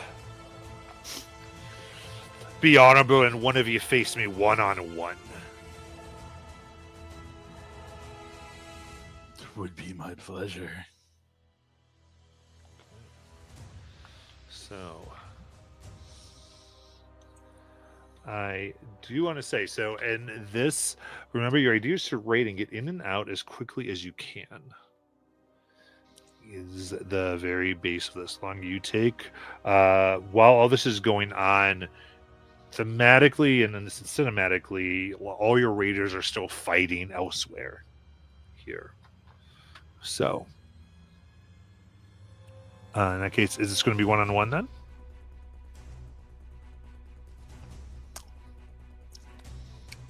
Unless somebody drops Corgana, Corgana is happily into bloodshed. If you are asking one of our warriors to represent the clan, then you agree to represent yours. And if we best you, your entire village must surrender.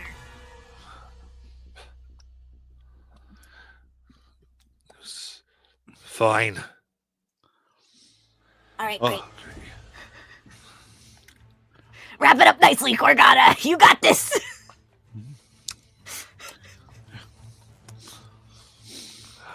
Very good. And so, here we go.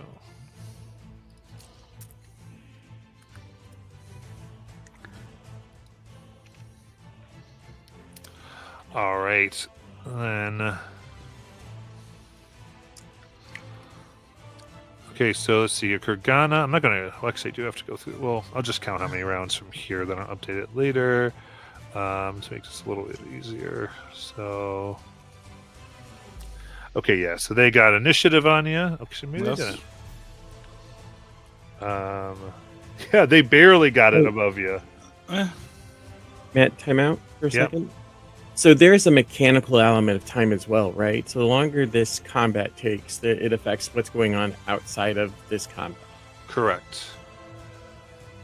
Okay. Great. Okay. So, I will say then, is there anything anybody is going to do before the first swing happens? Because both these guys at the bottom of initiative. So I think Orin would speak up and say, hey, you can fight him. However, this is not the day for honor and glory. This is a day of raiding. We take, we kill. Doesn't matter who. Let's get the shit and get out. But please, by all means, you can fight him. I don't care that you're fighting him. You fight him. It's just we're not going to wait for your battle to complete before we move. In that case, I'll do it this way. Hist, what do you want to do? Oh,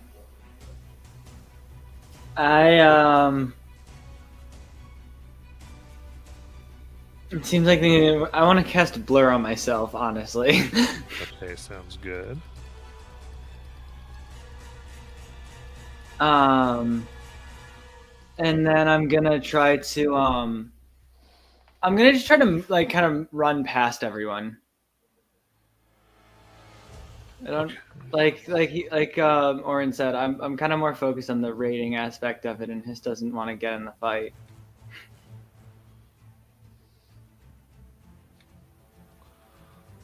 Okay. So.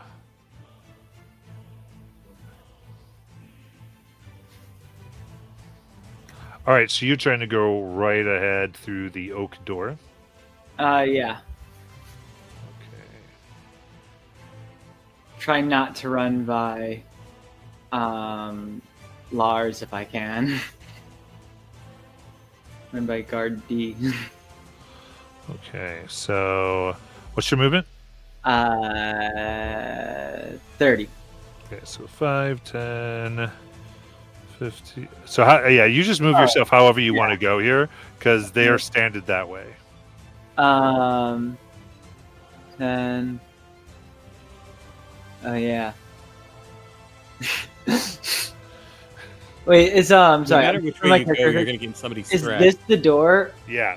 Okay, I just want to make sure I had the door in the right place. Okay, 5, 10, 15. Alright. 5, 10, 15, 15, 20, 25, 30. Okay, so that's one op attack from the guard. At disadvantage. Ooh, nice, because of blur. Okay. All right, they go, hey! And get a 13. That'll miss. This is walking there. He's like, excuse me, pardon me, sorry, coming through. Amazing. Very good. And then Griff. I will be kind of like ready to intercept anything. If should these other guards decide that they're not going to honor Corgana and Lars's one-on-one fight. So if they go to attack, if any of the guards go to attack Corgana, Okay. I'm going to interfere with that. So holding your action for Corgana. In case a guard attacks Corgana, very cool. Orin. So just to make it clear, Orin is not abiding by the one-on-one combat. So he will make his way to guard D and start swinging. All right. Looks like you can do that. Okay. Because the initiative was auto-rolled, I am going to activate my stance. Sure. It gives me +5 to armor class. Sorry, +4 to armor class. And then, yeah, give me a second. We'll move up. Oh, D. There we go. That makes more sense. Yep. Did I say B? Yeah. Well, I heard B. You might have said D. All right. It's easy. Yeah, all right. And then we'll take some strikes with short sword. Let's go. It's 21. That hits. For 5. Okay. And that is my turn. All right, run up. Whew, right underneath the chain armor. Sword goes as Lars spits Tiny Tusk.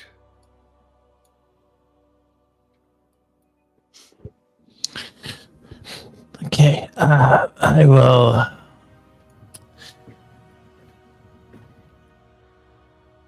I'm going to put a hunter mark on.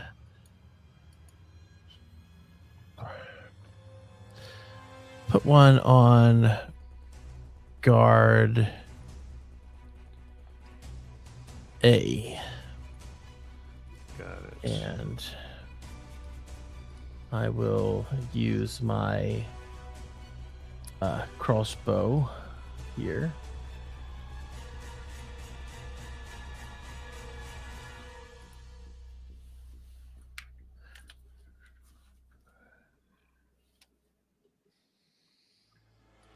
Oh, that's a miss. And so I will shoot again. It's a 14. 14 hits. Okay. Yeah, so that'll be 8 plus. 8 plus. Here it is. So 8 piercing plus 5 force on them, and also. Right. How do you want to kill him? Oh yeah. Ooh. Okay. So yeah, just shoot them in the head, and they will fall down flat. And that'll be my turn. Nice.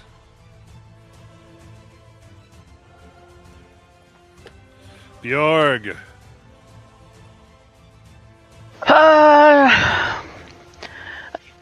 I guess bonus action steady aim, and I will shoot at guard B with my longbow. Good. For a 25, That hits. and so that's 7 plus some sneak attack. Ooh. So 24 total. Ooh, how do you want to kill him? Right through the eye. Nice. And that will be my turn. That was guard B. As they stab at Hist right in from the back of their head, they are pierced and killed. All right. Then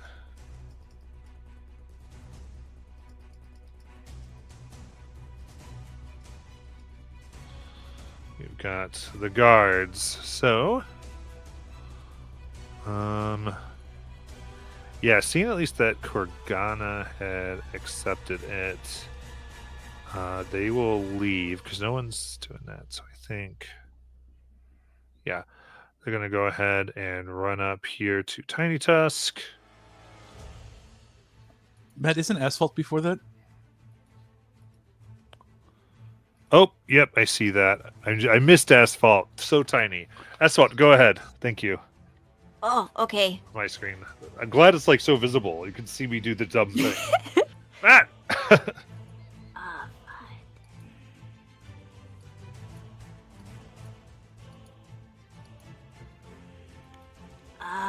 Sorry, hold on. I'm mapping movement in my head.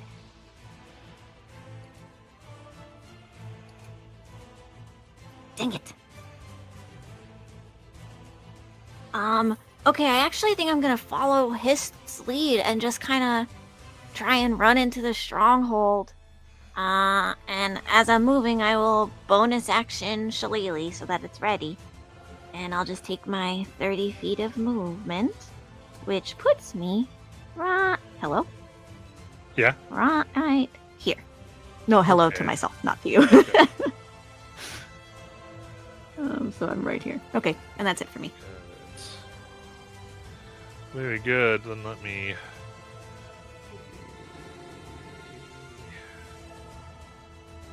reveal... here.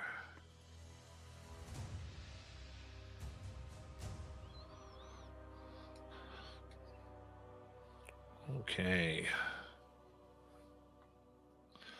So with that, the Thane is nowhere to be seen in this hall.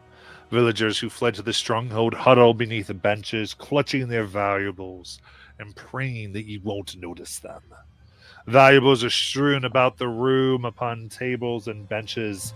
Several doors are open, revealing stables and a dairy to the west. 2 doors on the back wall behind the Thane's throne are closed. And that is your turn, you said? Yes. Okay. So now I've got all types of insanity. Okay, so we will... So we got the guard attacking Tiny. Before they attack, they have to do a con save. Okay. That is a 9. So they'll have disadvantage on every attack they make until the start of their next turn. Okay. All right, so that's an 11 to hit. That misses. Okay. Very good.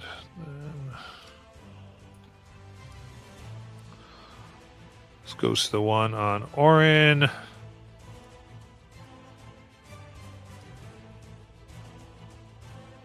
For 12. Misses. Awesome. Next.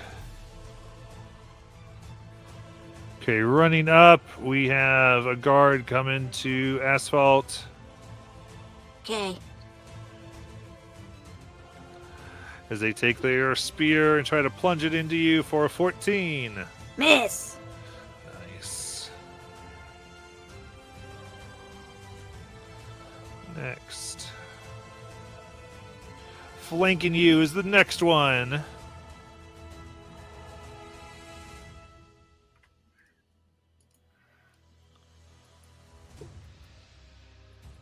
For a natural 20. That it hits me.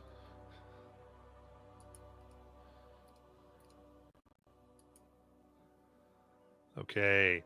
All right, sticking your side for 8 piercing damage.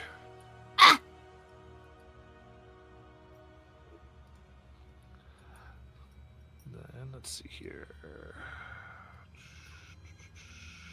Yep, they'll be able to do that. They run. You running with their spear.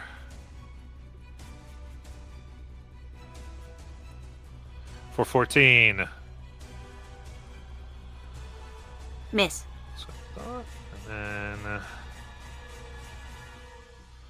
let's see. Okay.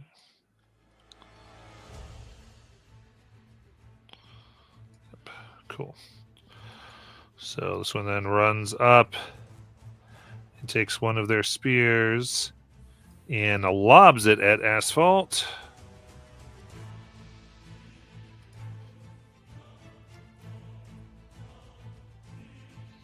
Only an 8 for a miss.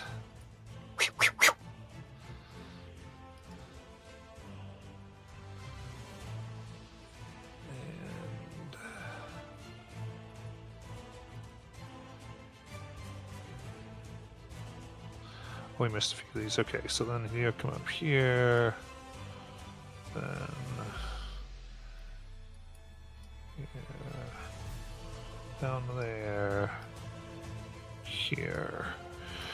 Okay, be all my guard movements. So that is 1, 2, 3, 4, 5. Wait. 4.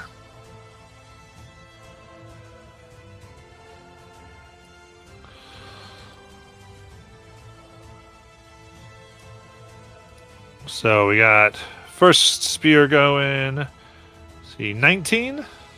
Hit. 16. Hit. A miss and a miss. So that'll be as 2 spears land in you. Your chest, the first one 2 piercing, the second one 6 piercing damage. Okie doke.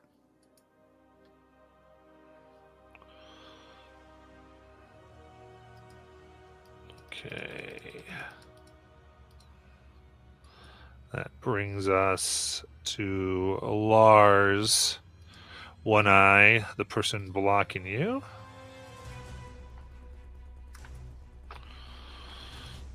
All right. As they will attack Kurgana.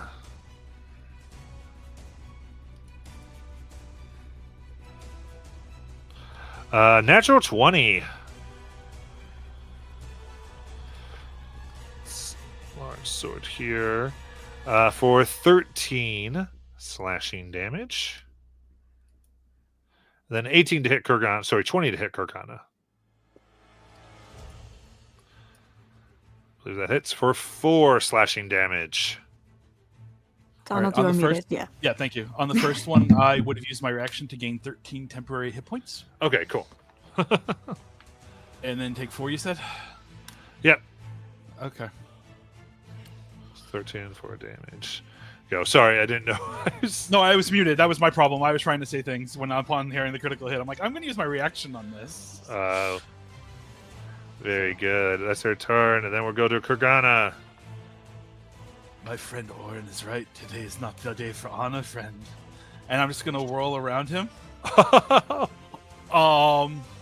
Seeing this is a door right here as well, Matt. On the there's 2 doors to this room, right? There's one main door there. Oh, it's the main door, and Asphalt's in it right now. Yeah. Okay. So yeah, Korgana's gonna whirl around, give him a little flourish of the sword to the forehead, and then, 15. I'm going to Misty Step into the room. Okay, very nice. And then from there, I need Dex saves from all 3 of them that are. Oh, actually, can I do better?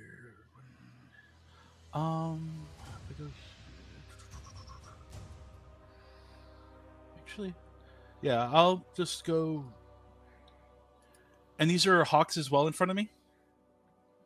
Yeah, they're a little bit more up in the ceiling right now, but yeah. Okay. Then yeah, the 3 guards around me, I will go ahead and just cast Sword Burst on them. So I need a DC 15 Dex save from all 3 of them. Oh, nice.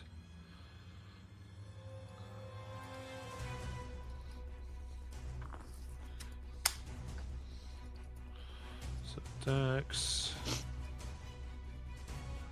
By the way, high five, Orin.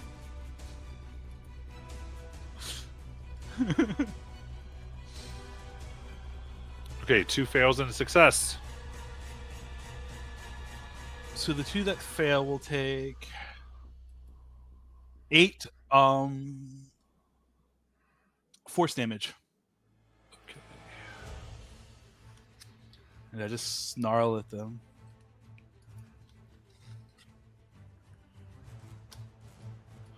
Very nice. They are both bloodied by that. Come and get some, boys.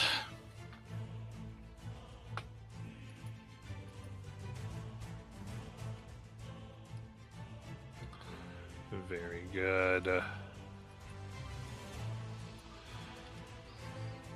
Then we're back up to Hist.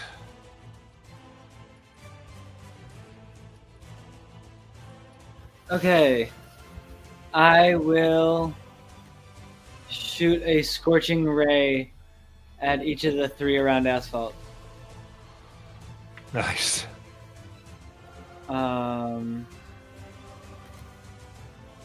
Use real dice. That's so much history. All right, 23 to hit, 17 to hit, and 26 to hit. That all hits. 8 on the first one, and I'm just going from bottom up, so it's 8 on guard F, 6 on guard I, and 9 on guard E. Fire damage. All right, very good. Several bloodies. And then I will, I'm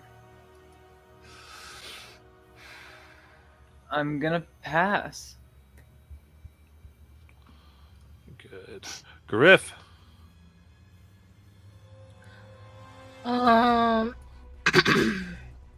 Seeing how battle is going, Griff is going to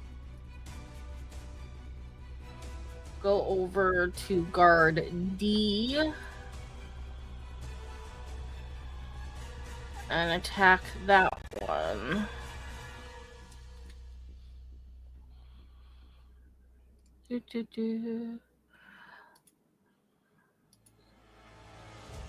Have stuff in here somewhere. Just trying to find it. Because of my pack tactics, I have advantage.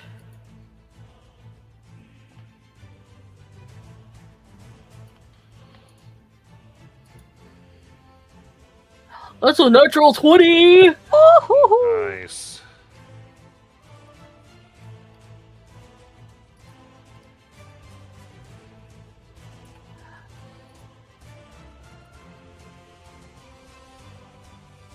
For 11 bludgeoning damage. How do you want to kill him? I just bash him in the back of the head and he's down. Nice. You're dead.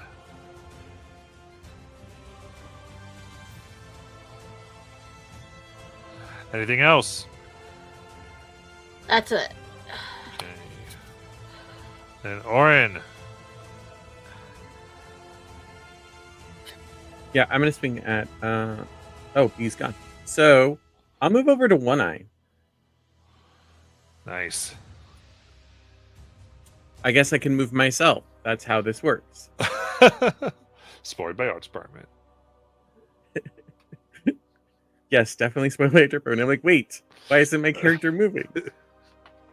And then I'm going to take attack, and I'm going to actually use my 2024 version of my character instead of what I was using before.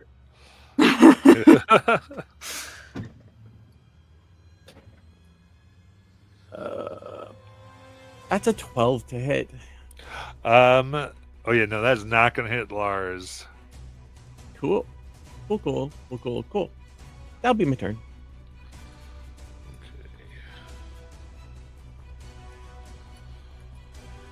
Tiny Tusk. All right. I will go ahead and move my Hunter's Mark to. We'll move it to guard C. And I will take a shot at him.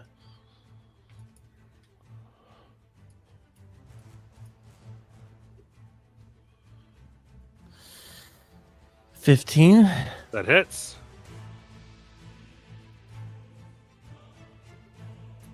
All right. 10 piercing for force.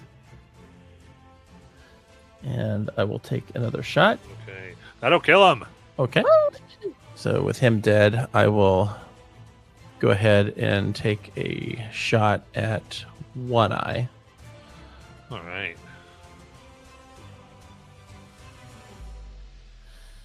15. Oh, they deflect that with their sword. Okay. I'm going to move myself a little bit. 5, 10, 15, 20. It's right about there. That'll be my turn. Right.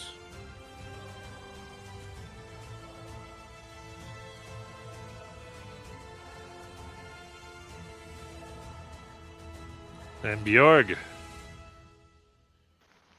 Okay, I have a question.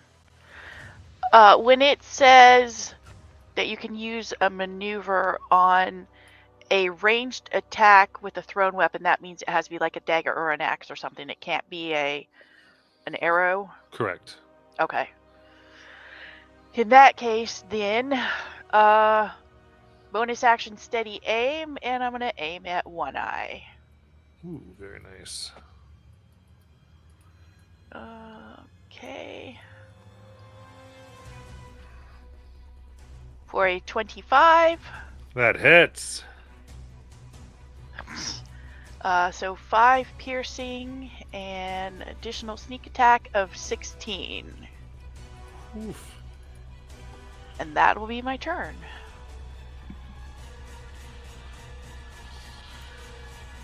How many sneak attack dice do you have? 4? 3. I rolled 2 6s and a 4. Oh, yeah, there we go. Correct. Super high. That's awesome. So, hits deep. Very good. Anything else? Nope, that's my turn. Okay, in that case. Kagana flying down to harass from above are the 2 hawks.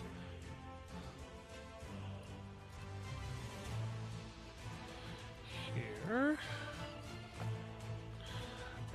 looks like being commanded by some of the scouts in the back.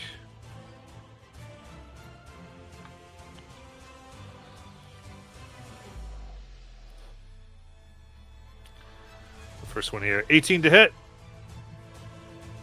14's your number. Okay, so that is 4 piercing damage. Okay. And then only a 10 for a miss. Very good.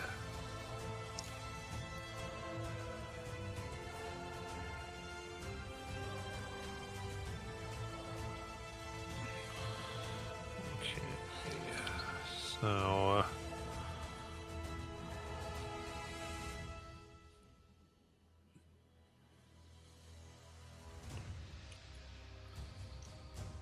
oh, I see what we're doing. Okay, perfect. So I got a little confused for a moment. So now the ones in the back, then I think, you see scouts basically keep where they are. They all will fire their bows right at Kurgana.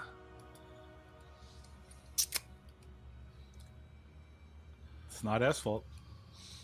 It's true. All right, 20 for a hit. Mm-hmm. 9 for a miss. 13 for a miss. Ooh, and 6 for a miss. That is simply 6 piercing damage.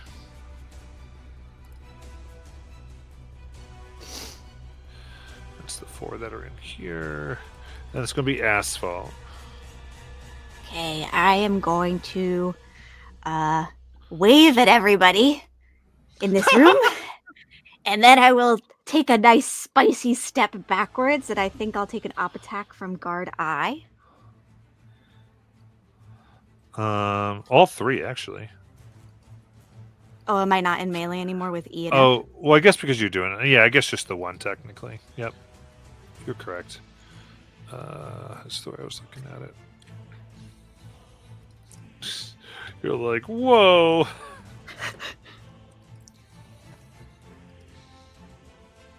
21 to hit. Hits me. Okay, only for 2 piercing damage. Hot, love that. And then, as a bonus action, there's going to be a small tremor in the earth, and I need dex saves from guard J, guard K, and Korgana. And Korgana can choose to fail this if you like.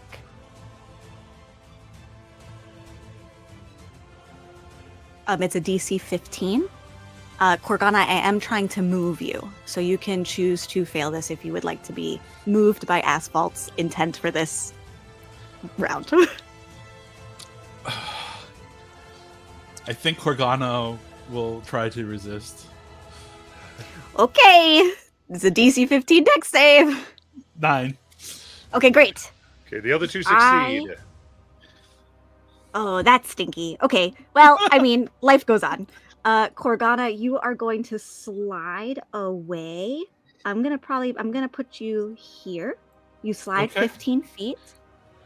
And then, as my action, I am going to reach down to the ground and send a 3rd level shatter in the center of that big group. Oh, well, that's a different story. So, it is a 10-foot sphere, and I'm centering it right here.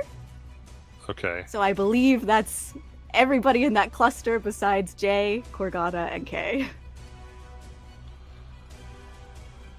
Yeah, so you want it right there. Uh-huh. Okay. Yep. There you go. Con save All right. DC 15. Okay, Connor, give me the damage. Sure. Oh, only 8. Okay. Okay, so let's see here. Guard E. Regardless here. Is gone.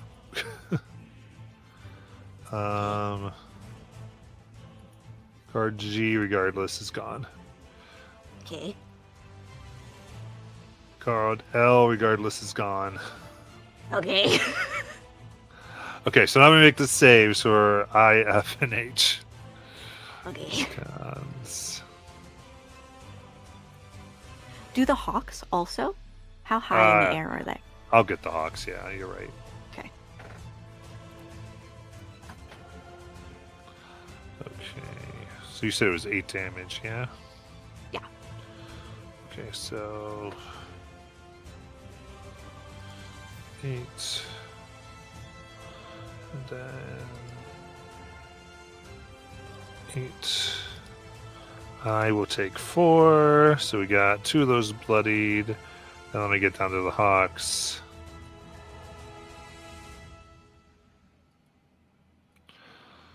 Okay.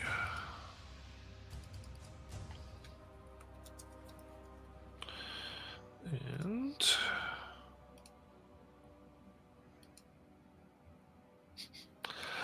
how do you want to kill the hawks? Oh man, they explode in a puff of feathers. Amazing. I hope Tiny Tusk wasn't looking. Very good. A lot of clearing right there. And that's my turn. Good. Luckily, Bjorg wasn't.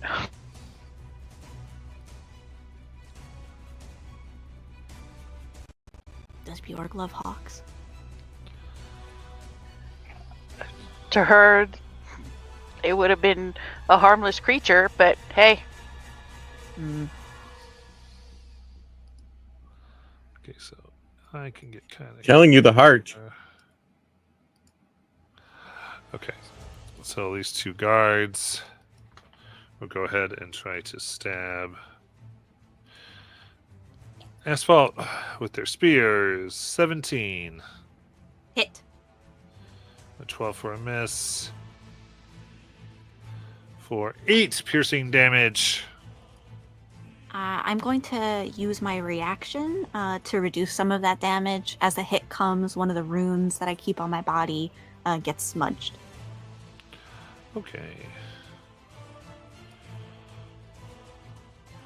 God damn.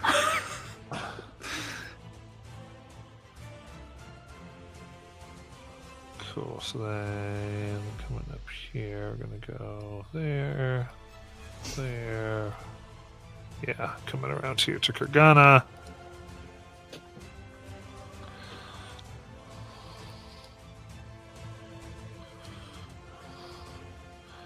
Alright, 15 hits, right? I will shield. Okay, so it does not, and then... Alright, they all miss and bounce off the shield. You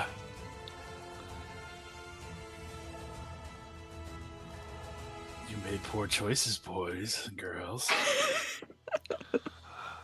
Alright. Then we'll get to Lars here, who I guess will attack Orin. Here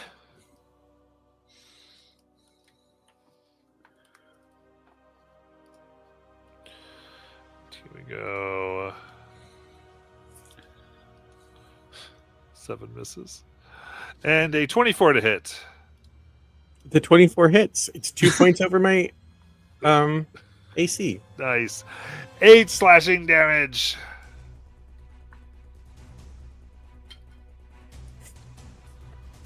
Very good. And then Kurgana. He looks at these 3 guards. Should have just stayed home. How far away is the guard for that? 15. I can't get off that. All right. So Kurgana will then just simply attack the guard J with Green Flame Blade. Okay. Green Flame. Green Flame, yes. So that will be a natural 1 to be missed. Yes. And that'll be Kurgana's turn. Actually, I will bonus action to coat myself in frost. Oh, very cool. Hist. All right. I'm gonna shoot a scorching ray at the 3 by Kurgana. Okay. In order not to have that a little disadvantage, you're going to kind of move a bit here. I am okay with that. Can I get? Can I go here with it and that works? Yeah, that's pretty good. Do I provoke an opportunity act from I? Yes. Let's do that. They're going to bet from a little cover. The other ones, not as much as they were benefiting from. That's 18 to hit Hist. Hits. 4. Got You're it. seeing Then I'll roll my to hits. 17, 21, and 25. They all hit. Cool. That'll be 12 damage on guard K. Wrong button.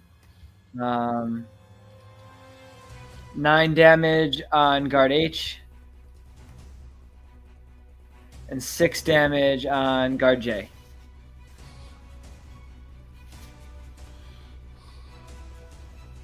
Six. All right, the 2 are burnt to a crisp. Nice. Guard J is bloodied.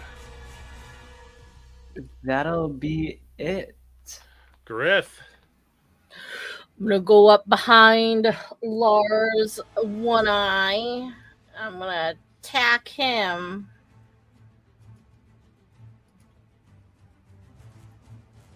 At advantage. Nice. Kabunk for another natural 20. Oh, Kerbonk. Ooh, double 8s for 20 bludgeoning damage. Oh, bloodied. And he gets sapped.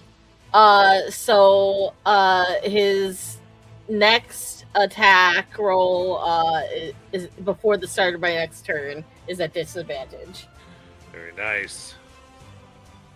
Anything else? That is it. Orin. Yeah, Orin is going to swing away the short sword. Remembering this time I've been taking an offhand attack with the second short sword. Oh, right, at advantage now. Because I'm there. So a 17 to hit. That hits. Hit the first one. For 8. And then offhand.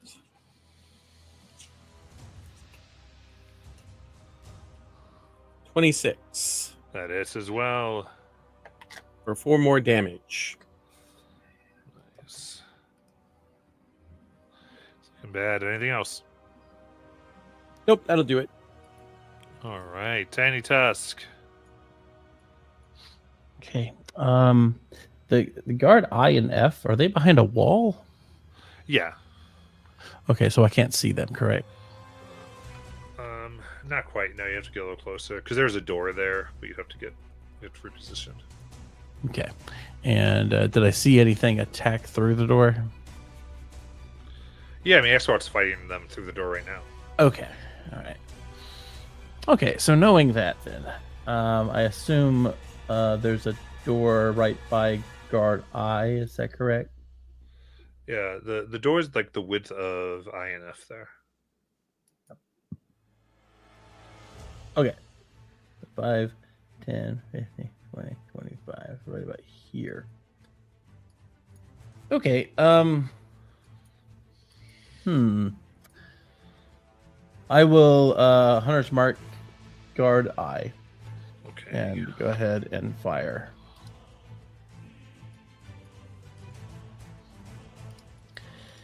$18. That hits. The 11 piercing and 4 force. How do you want to kill him? Just shoot him in the head. He falls over. And then I will aim at guard F. Very good.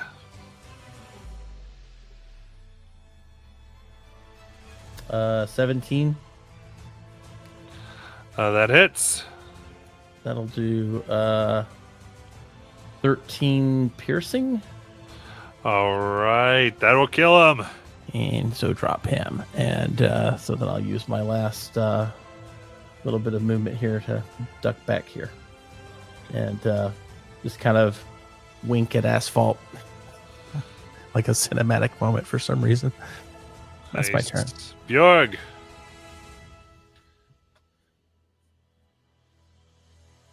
All right. Bonus action, steady aim, and shooting at Lars again. Ooh, with a 19, and because I have Killer Instinct, that's a crit. Very nice.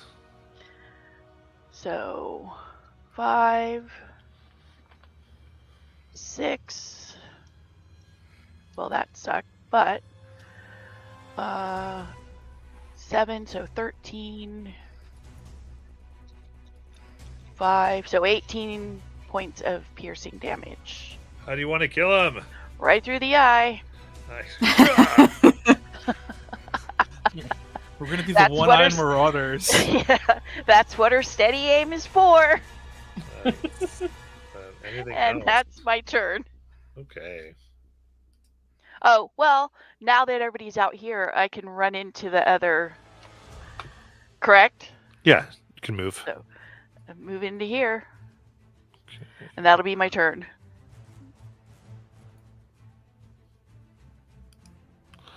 Very cool. Got the scouts firing at Kurgana. Okay, Kurgana 15. That hits you, Donald, yeah? you're muted. Yes. Yep. We're good. Okay. So that hits. Then a miss. A miss. And a dirty 20 for a hit. So that is 5 piercing and 4 piercing. Okay. They do not take any frost damage because they're not within melee, I'm pretty sure. Yeah, just a bunch of the bows. That's fine. They are gonna kind of,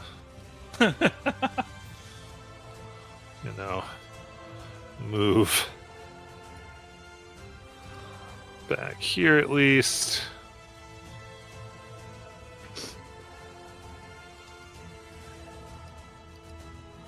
Oop, Asphalt.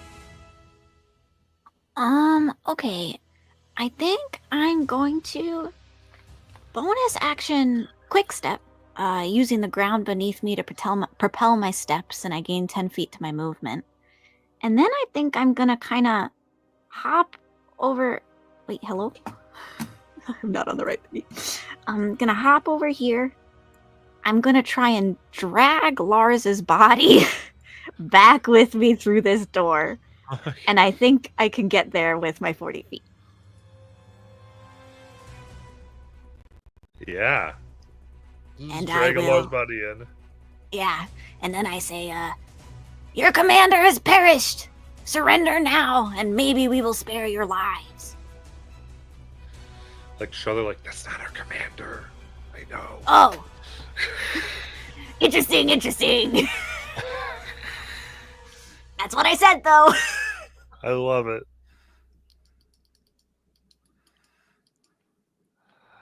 And then Kurgana. Korgana is going to just swing at this guard with the flat of their blade. So yeah. 17? 17 hits. Okay.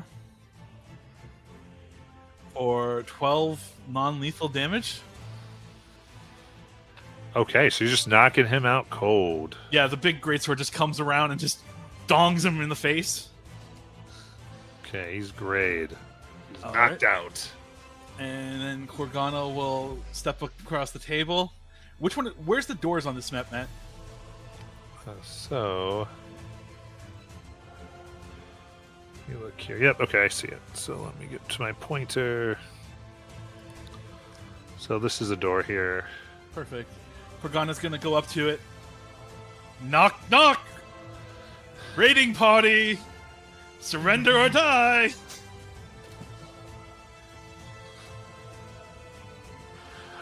Amazing. So see what happens. Anything else? Just scowling at the other scouts remaining in the room. All right, Hist. All right.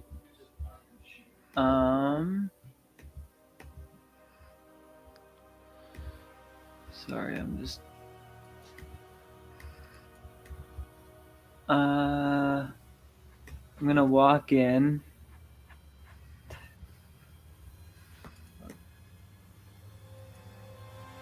Can I see the scouts in the back? Yeah. Oh, cool. Then I will shoot a level. Oh, there's level 3 and 2 ones do the same thing. I did not know that. Level 2 Scorching Ray at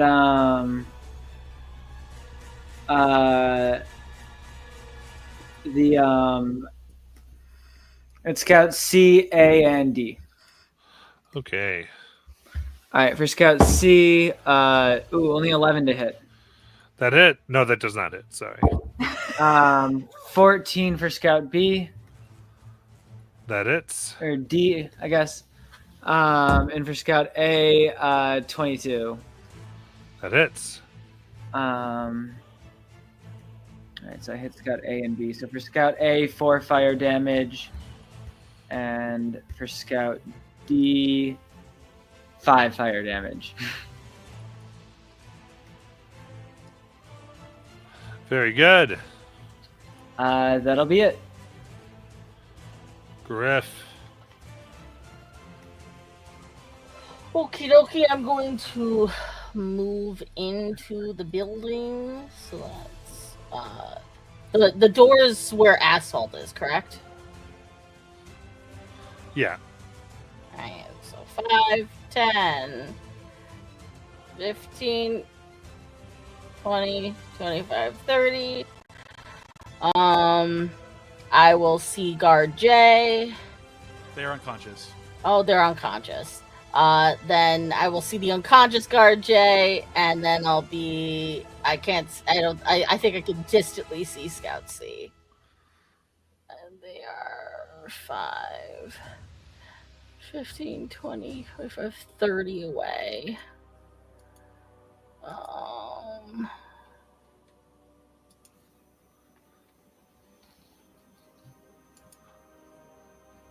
I don't think I can currently do anything right now because my hands are a bit busy with my weapons.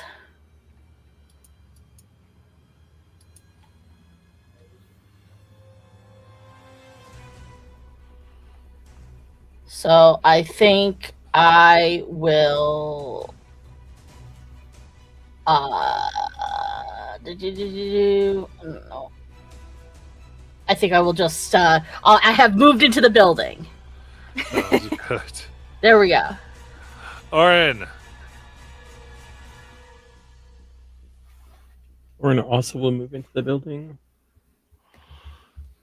Gotta use the right map to move my thing.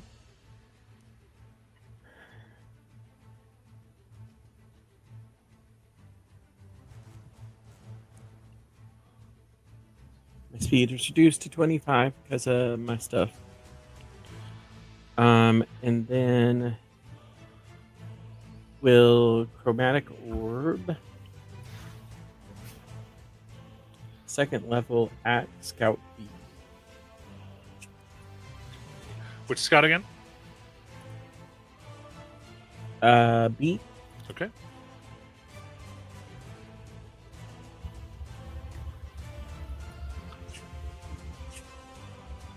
It's an 18. That hits. It's just material. It's 19 acid damage. How do you want to kill him? Just kind of hits where their heart is and melts through. All right. They scream and die. And that'll end my turn. All right. Tiny Tusk.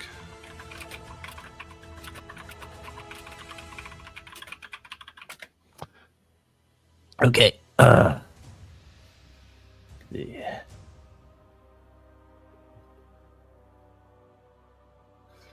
Okay. Hold on.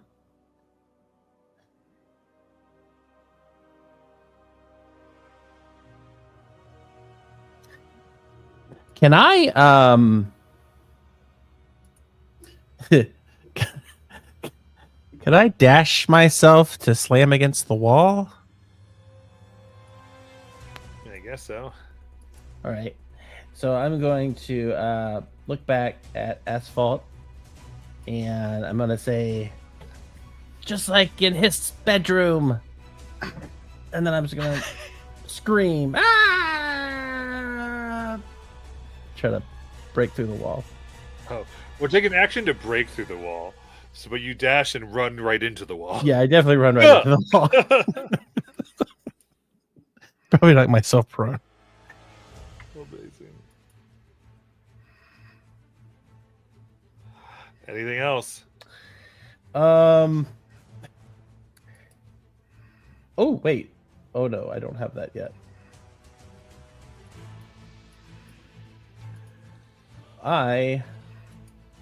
No. Yes. My bonus action will be to mark the scout. I can't read it. I think it's Scout A. I'll mark Scout A with a hunter's mark as I'm lying there.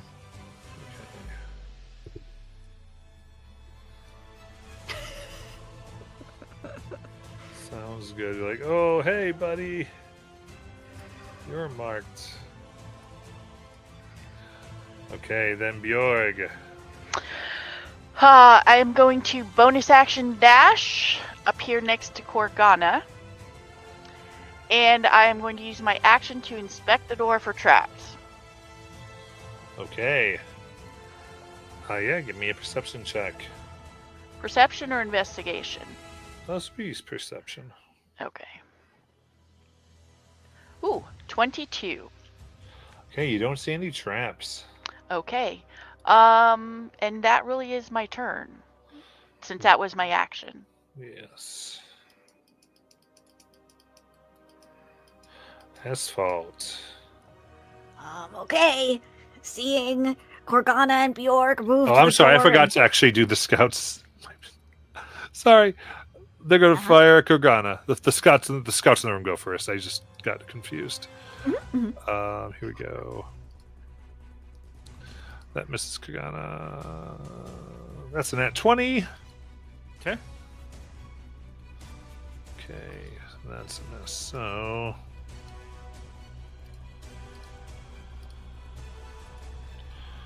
that is 13 piercing damage. All right. Right in the neck. Go ahead, Asphalt. Oh, Korgana's and got feeling like 6 arrows sticking out of him at this point. Yeah. Tiny Tusk's rousing motivation. I am going to action dash, if I can, past Korgana. And I would like to. This is 60 feet, putting me here. But I don't know if I have to sacrifice extra movement to go over the table or through Korgana. There's a door in front of me. A closed one. Oh yeah, you open. Oh, I can- you open the door. Okay. Yeah, I open the door. Fair enough. Perfect. And there with 20 enemies. Jesus Christ. Oh, I knew it. I busted and I go, this is a raid! And the held actions go off. Oh, Asphalt. Oh, Asphalt. So give me a sec. Okay, so I'll do the scouts first, since that's what I'm on. That is 1, 2, 3, 4, 5, 6 of their arrows fire. My AC is 16. Thank you. It's 1 hit. A nat 20. 3 hits. 4 hits. A miss. And a miss. So 3 and a crit. So the crit is 14. Okay. Then 7. Okay. Then 9. Okay. Then 10. Okay. I am unconscious. Oh. Well, unfortunately, at least it's a disadvantage. Let's see here. Then the guards are 1, 2, 3, 4, 5, 6 guards at disadvantage on Asphalt. That's a miss. You're 16? Yeah. Okay, that's a miss. That's a miss. Miss and one more. 21 to hit.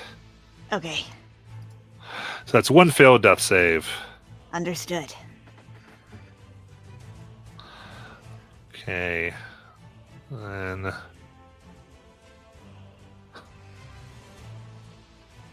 yeah.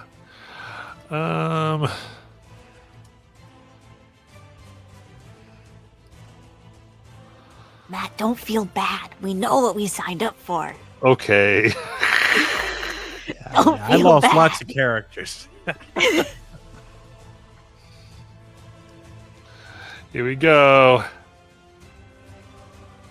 Coming in 16 to hit. It's Okay, spear comes in, killing Asphalt.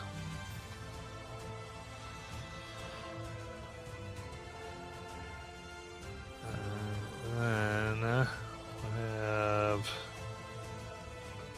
these ones. Yeah, we have all these kind of line up to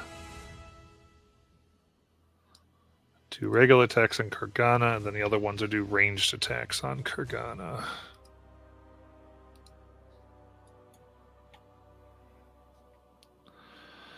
So 21 to Kurgana hits. 18 will hit. And a dirty 20 hits. So I'm processing these 3 because they are melee, so they're a little different. Is 5 piercing, and then 7 piercing, and then 8 piercing. Okay. And but I think they take damage because you've got your thing up, right? No, the archers took care of all of that. Oh, because the temp HP. Okay. Yeah, no, we are down to the danger zone, as it were. All right. What's your AC again? 14. 14. All right. Then 1 thrown spear hits you Okay. for 4 piercing damage. Okay. All right. Those are my guards. Kurgana, your turn. Kurgana is gonna look very, very angrily at these before them. Unfortunately, can't do what they would like to do.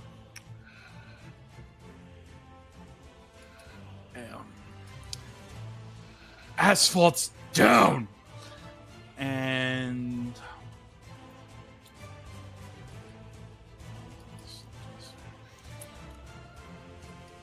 I'm going to use a bonus action to convert a spell slot into maneuver points. And I'm going to channel... I'm going to make an attack with my greatsword. Actually, it's going to be Green Flame Blade. Oh, where is it? Right, this is on guard O here. Yeah, 22. That hits. All right, I'm going to spend, I'm going to spend 4 maneuver points to go ahead and Bloodthirsty Strike in this regard. So we get into. I asked you a question a couple weeks ago, Matt, in regards to necrotic damage. Does this stack? I just need to know for damage purposes. So what do you mean, does it stack? Which ones do it? So it's the Bloodthirsty Strike, where I get 5d6 additional necrotic damage. But if I make my melee attack also deal necrotic damage because of being a Pact of the Blade, it says you gain hit points equal to the necrotic damage dealt. Oh, I see. Yeah, I would say you'd get the whole thing. Yeah. Okay. All right. So the guard P will take 4 fire damage and the D8. So let me roll for him, just as a. So he'll take 10 total fire damage. So guard P is taking 10. Yes. Okay. You got it. And Bloodied. guard O is taking 22 necrotic. Okay. So he can only take 11 before he's done. Oh, okay. So it's 11 that you will be able to get here. Thank you very much. That's good to know for future reference. And then, as beaten as Kurgana is, they're gonna step back. All right. Yeah, they have their turns. They have their reactions back. Yep. So 17 to hit. Mm-hmm. For 7 piercing. Then only an 8 for a miss. And Kurgana, looking paler than usual in their silver skin, and is going to hug the door for anyone who might come out on the other side. You got it. Hist. All right. Alright,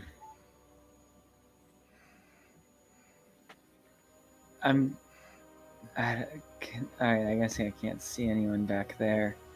So I'm gonna deal with the people in here. I'm gonna cast Scorching Ray again at 3rd level for this time for 4 rays at the remaining people in this room. So guard J, scout C, A, and D. Okay. Guard J is knocked out. Oh. That's what that ring is. Can I see anyone inside the room? Yeah. I will shoot guard N as well then, because I'm assuming I can see them from here. Yep. All right, so the scouts, 22 to hit scout C, 10 to hit scout A, 18 to hit scout D, and 15 to hit scout N, or guard N. 15 for N. Another Okay, 10 so that misses, and the one miss. So you hit the 2 scouts. Okay. That's 6 damage to Scout C, and 7 damage to Scout D. Okay. All right, Scout D is bloodied. That's it for me. Griff. Okie dokie. I'm going to move 5, 10, 15, 20, 25, 30. And then I'm going to...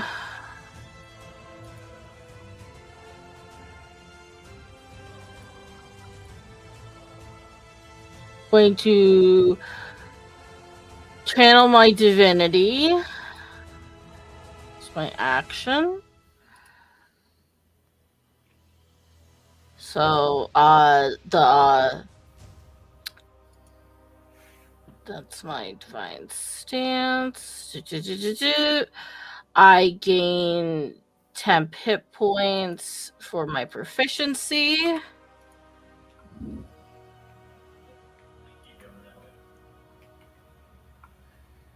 And then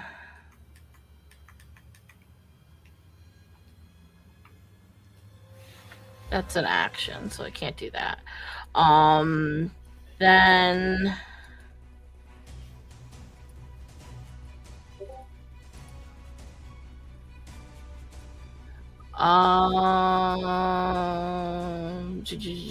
how's Corgana doing?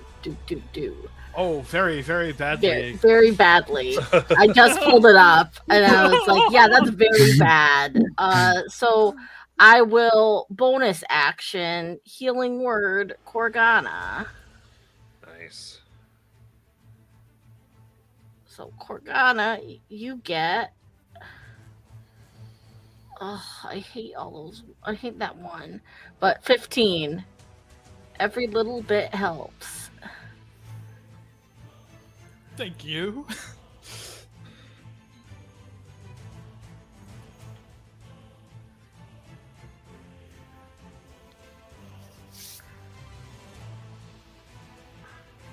Anything else? And that's it. The ghost of my wife is here. Wah! Yeah, he comes. He intimidated. Ghost comes to protect Orin.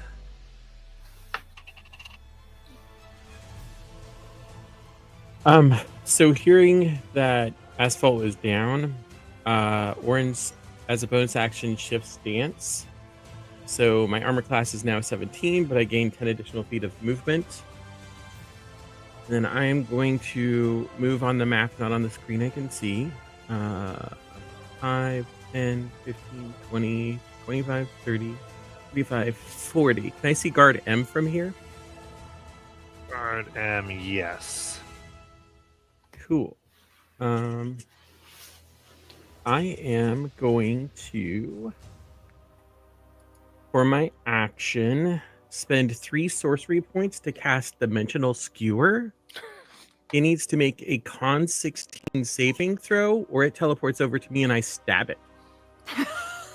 Okay, that is a natural 1. That's a Cool. move.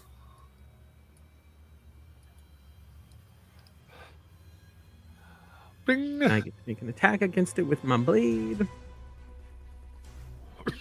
That sucks. 10. Well, that misses. Cool. But at least it's now in my space. Yeah. Blocks it with his spear, and the vibration sends the bit of Asphalt's lifeblood onto your face. Mm. Cool.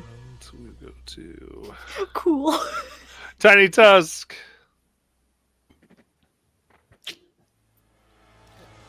All right. Tiny will pick herself up. And she hears that Asphalt went down, but she doesn't think that Asphalt's dead. So she's 15. Okay. So she'll remove herself, her remaining movement. 5, 10, 15. Right here. And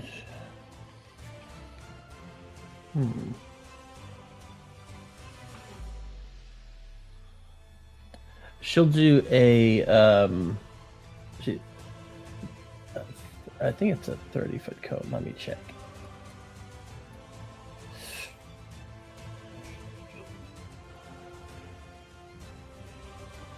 Yeah. Okay. A 30-foot cone. So I don't know how to draw that, but is it overlay? Yeah, it's overlays. Then you have to hit the cone, Okay. and you can drag it out. Oh. Okay. So I that's tell you the length that you do it. Okay, so that'll be right about here, I think. Yeah. All right.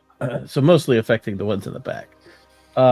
So it would be a Con save. Okay, what is this? It's snowblind. Okay. All right, and what happens on their fair? They fail. Well, initially they get pushed back 10 feet. That part's not going to matter. But then they're also blinded until the end of my next turn. Okay. So, what was the save again? The DC? 15. Okay.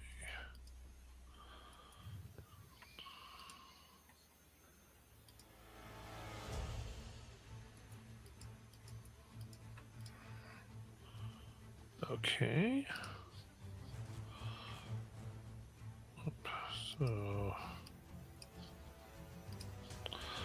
all right. So we got lines.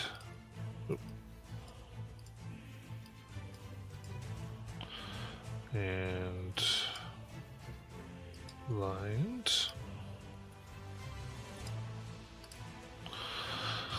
And this one, 2 will be blind. All right. Bonus action. I just take out my tinderbox. Very good.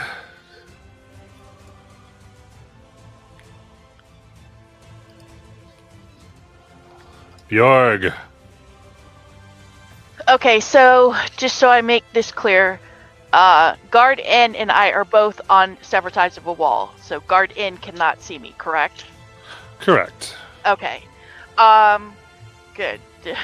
Still with my bow out, I'm going to steady aim on Guard P. All right. For a 23. That hits. And he will take 6 points of piercing damage. Okay, P is dead. Okay. And that will be my turn. Okay.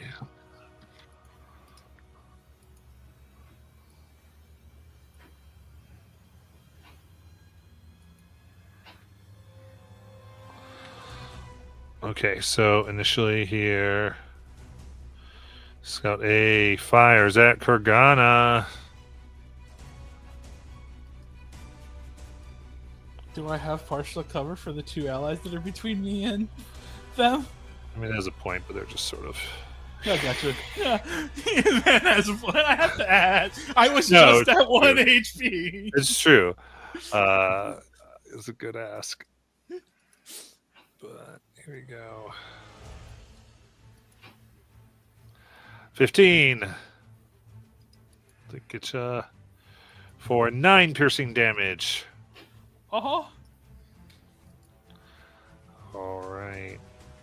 And then Scout C. Gonna move to get a little bit better of a shot there.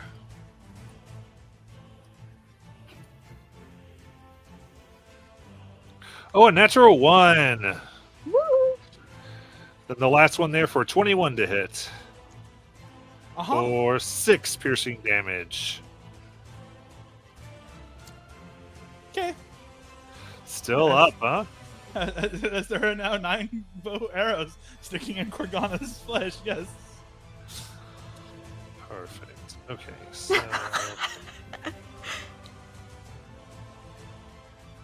All right. All right, so that was just an initial thing, right? With the snowblind, just a big blast. Snowblind, their blindness lasts until the end of my next turn. Cool, but the effect was a blast, right? Yes. The cone is down. Yeah. Okay. Cool. So 5, 10, 15, 20, and fire at Tiny Tusk. They did a con save. What's the range on that? Just any when they attack you? 30 feet, I believe. Nice.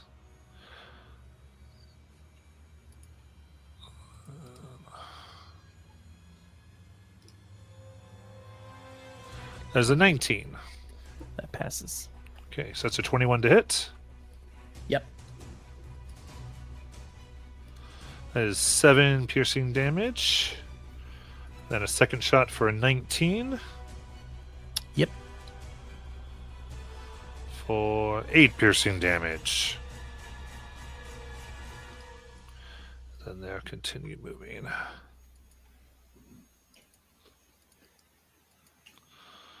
Then same way. 15, 20, and fire at Tiny Tusk.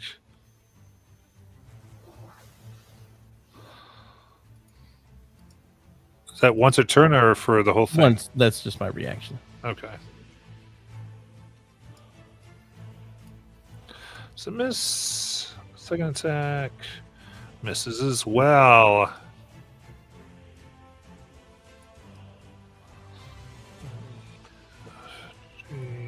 They have. They will move just to do that. And fire. This conga line is so funny. Just going through the doorway and leaving. Yeah. It's what they would do. Nat 20. Who are they shooting at? Tiny Tusk. Oh. And 8 piercing damage. And a 10 for a miss.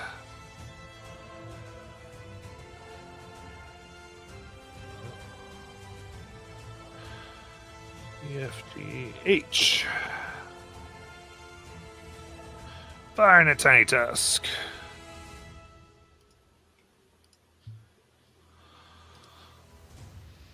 Miss. And miss.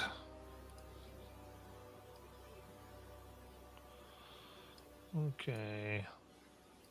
Then. Yeah, and the other two fire at disadvantage for being blinded. At Tiny Tusk. Miss. Miss.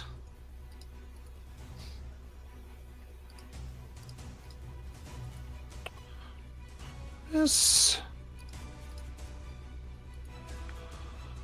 And 16. Miss. Nice. So, whoosh, whoosh, whoosh, whoosh. The arrows fly. Do not hit.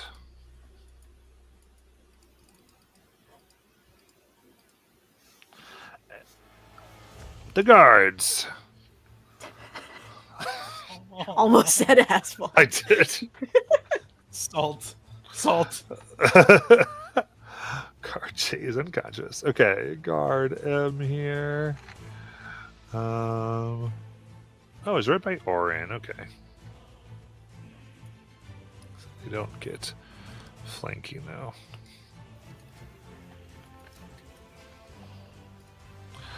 All right.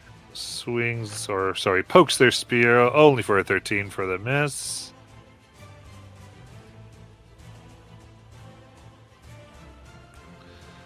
And then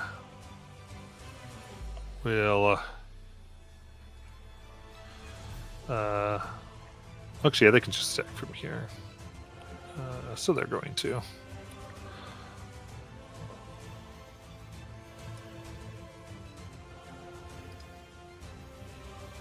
Ooh, a miss. Okay,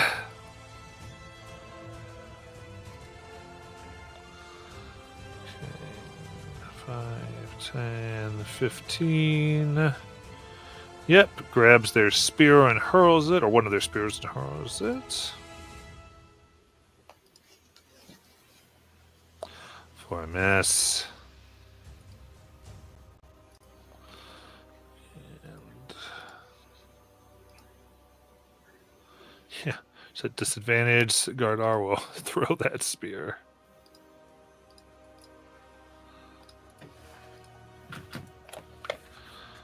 For an 18 to hit. I think that hits Tiny Tusk. Oh, yeah. Okay. For 4 piercing damage. Spear in the chest. And then Korgana. Korgana, having been continue to being a pincushion, is tired of these archers. Is going to go after them. Oh, definitely. Green flame blading. Nice. The primary attack is against Scout A. 15. Hits. They will take 11 slashing damage. Nice. And the other one... It is dead. Will take... I think it's just... Why are you blocking me? So they'll take 6 fire damage. Nice. So They I will... are bloodied. Korgana's just going to sub the greatsword into the hilt and just pin the body into the wall. And just snarl bloody teeth and everything and just spit it on Scout save. Nice.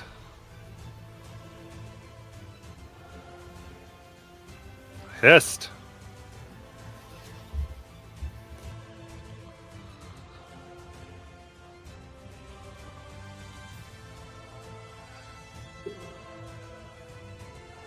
Aiden, if you're talking, you're muted. Your turn, Aiden. I muted myself instead of unmuted myself. Sorry. I will do a magic missile on guards M, or I guess I'll move.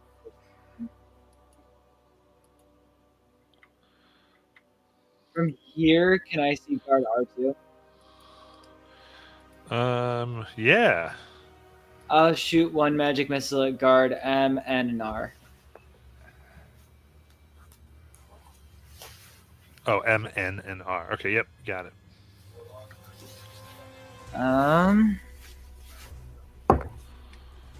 4 plus 1, 5 each. Oh, nice. This hurts them a lot. Force damage they've taken. Here we go. Please scream as huge holes appear on their shoulders. Nice. And that'll be it. Right. Griff. Okay. Alright, so first, for my action, I'm going to cast where is it? Spirit Guardians.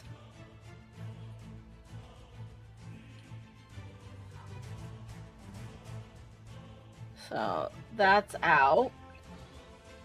And then it's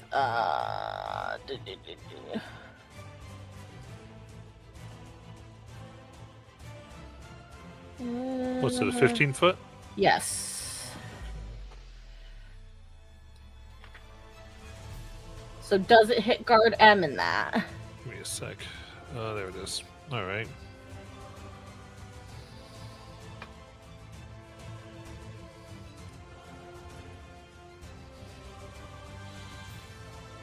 Yep, that'll be guard M and scout C.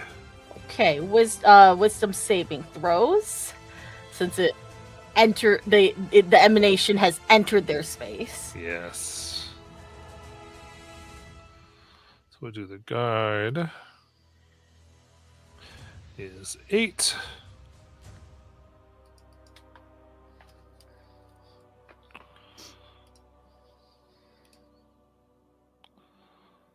And the scout is 16. The scout succeeds, so takes half. The guard takes full. It's 10 radiant. The scout perishes. And how do you kill the guard that slew Asphalt? So, my wife's spectral presence kind of gives out a loud roar as these wisps kind of coalesce around me. and they flare and then batter into the two. And it's almost like the fire like lights catches onto them, like causing these like kind of radiant burns, but then they completely dissipate, and there's like no evidence on their clothes, but evidence on their skin. Nice. And then with my movement, Yes. I'm gonna head into that room. So 5, 10, 15, 20, 25, and I think that gets all of them. Indeed. So what was the damage you rolled? 10. 10. Okay, so 10 radiant. Okay. Once I get all of them, gets a lot of it looks like. Okay, so let me just start here. So It's not Scout G, I think.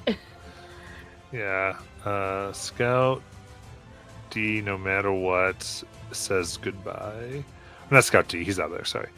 Scout E. Okay, I'm gonna have to roll it. So let's do this. So what's your DC? 15. Okay.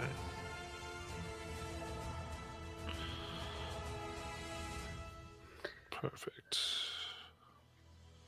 There's Scout E. They perish. We do F here. Oh, they save and are bloodied. Scout G is good to go. Scout H is there. Oh, they save, so just take half.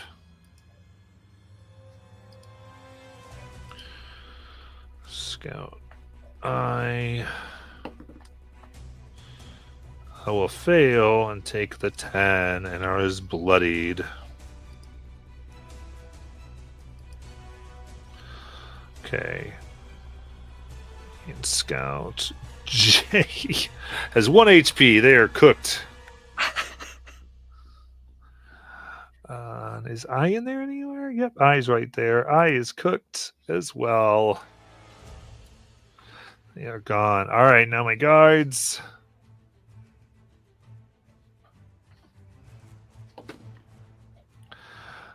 Guard R fails and is obliterated. Then guard Q there is instantly bloodied.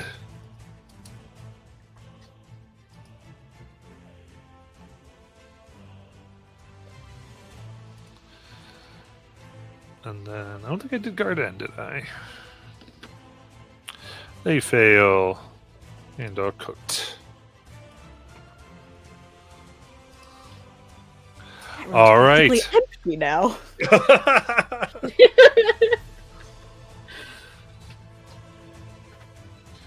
There you go, Asphalt. Anything else? As Grip emerges into the room, and like the bodies begin to fall just out of the corner of his eye, he looks at Asphalt's crumpled form with a pained look in his eye. All right. And then Orin.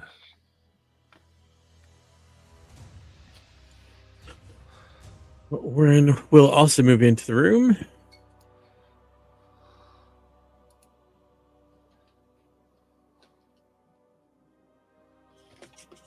And gonna cast Wither and Bloom so it catches Scout F and Scout H. Okay. We need DC 16 con save. Okay, what's the damage? 10.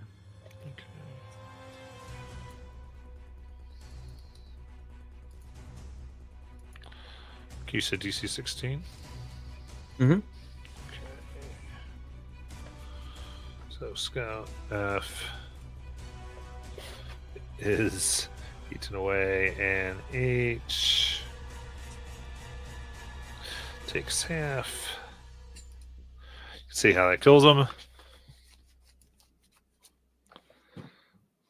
You say they killed them? Killed the one, not each. I say, how do you want to kill the one?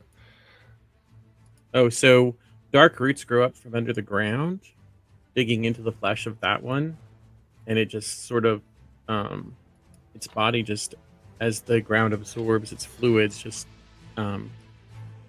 desiccates. That's the word I was looking for, and crumbles to dust. Very good.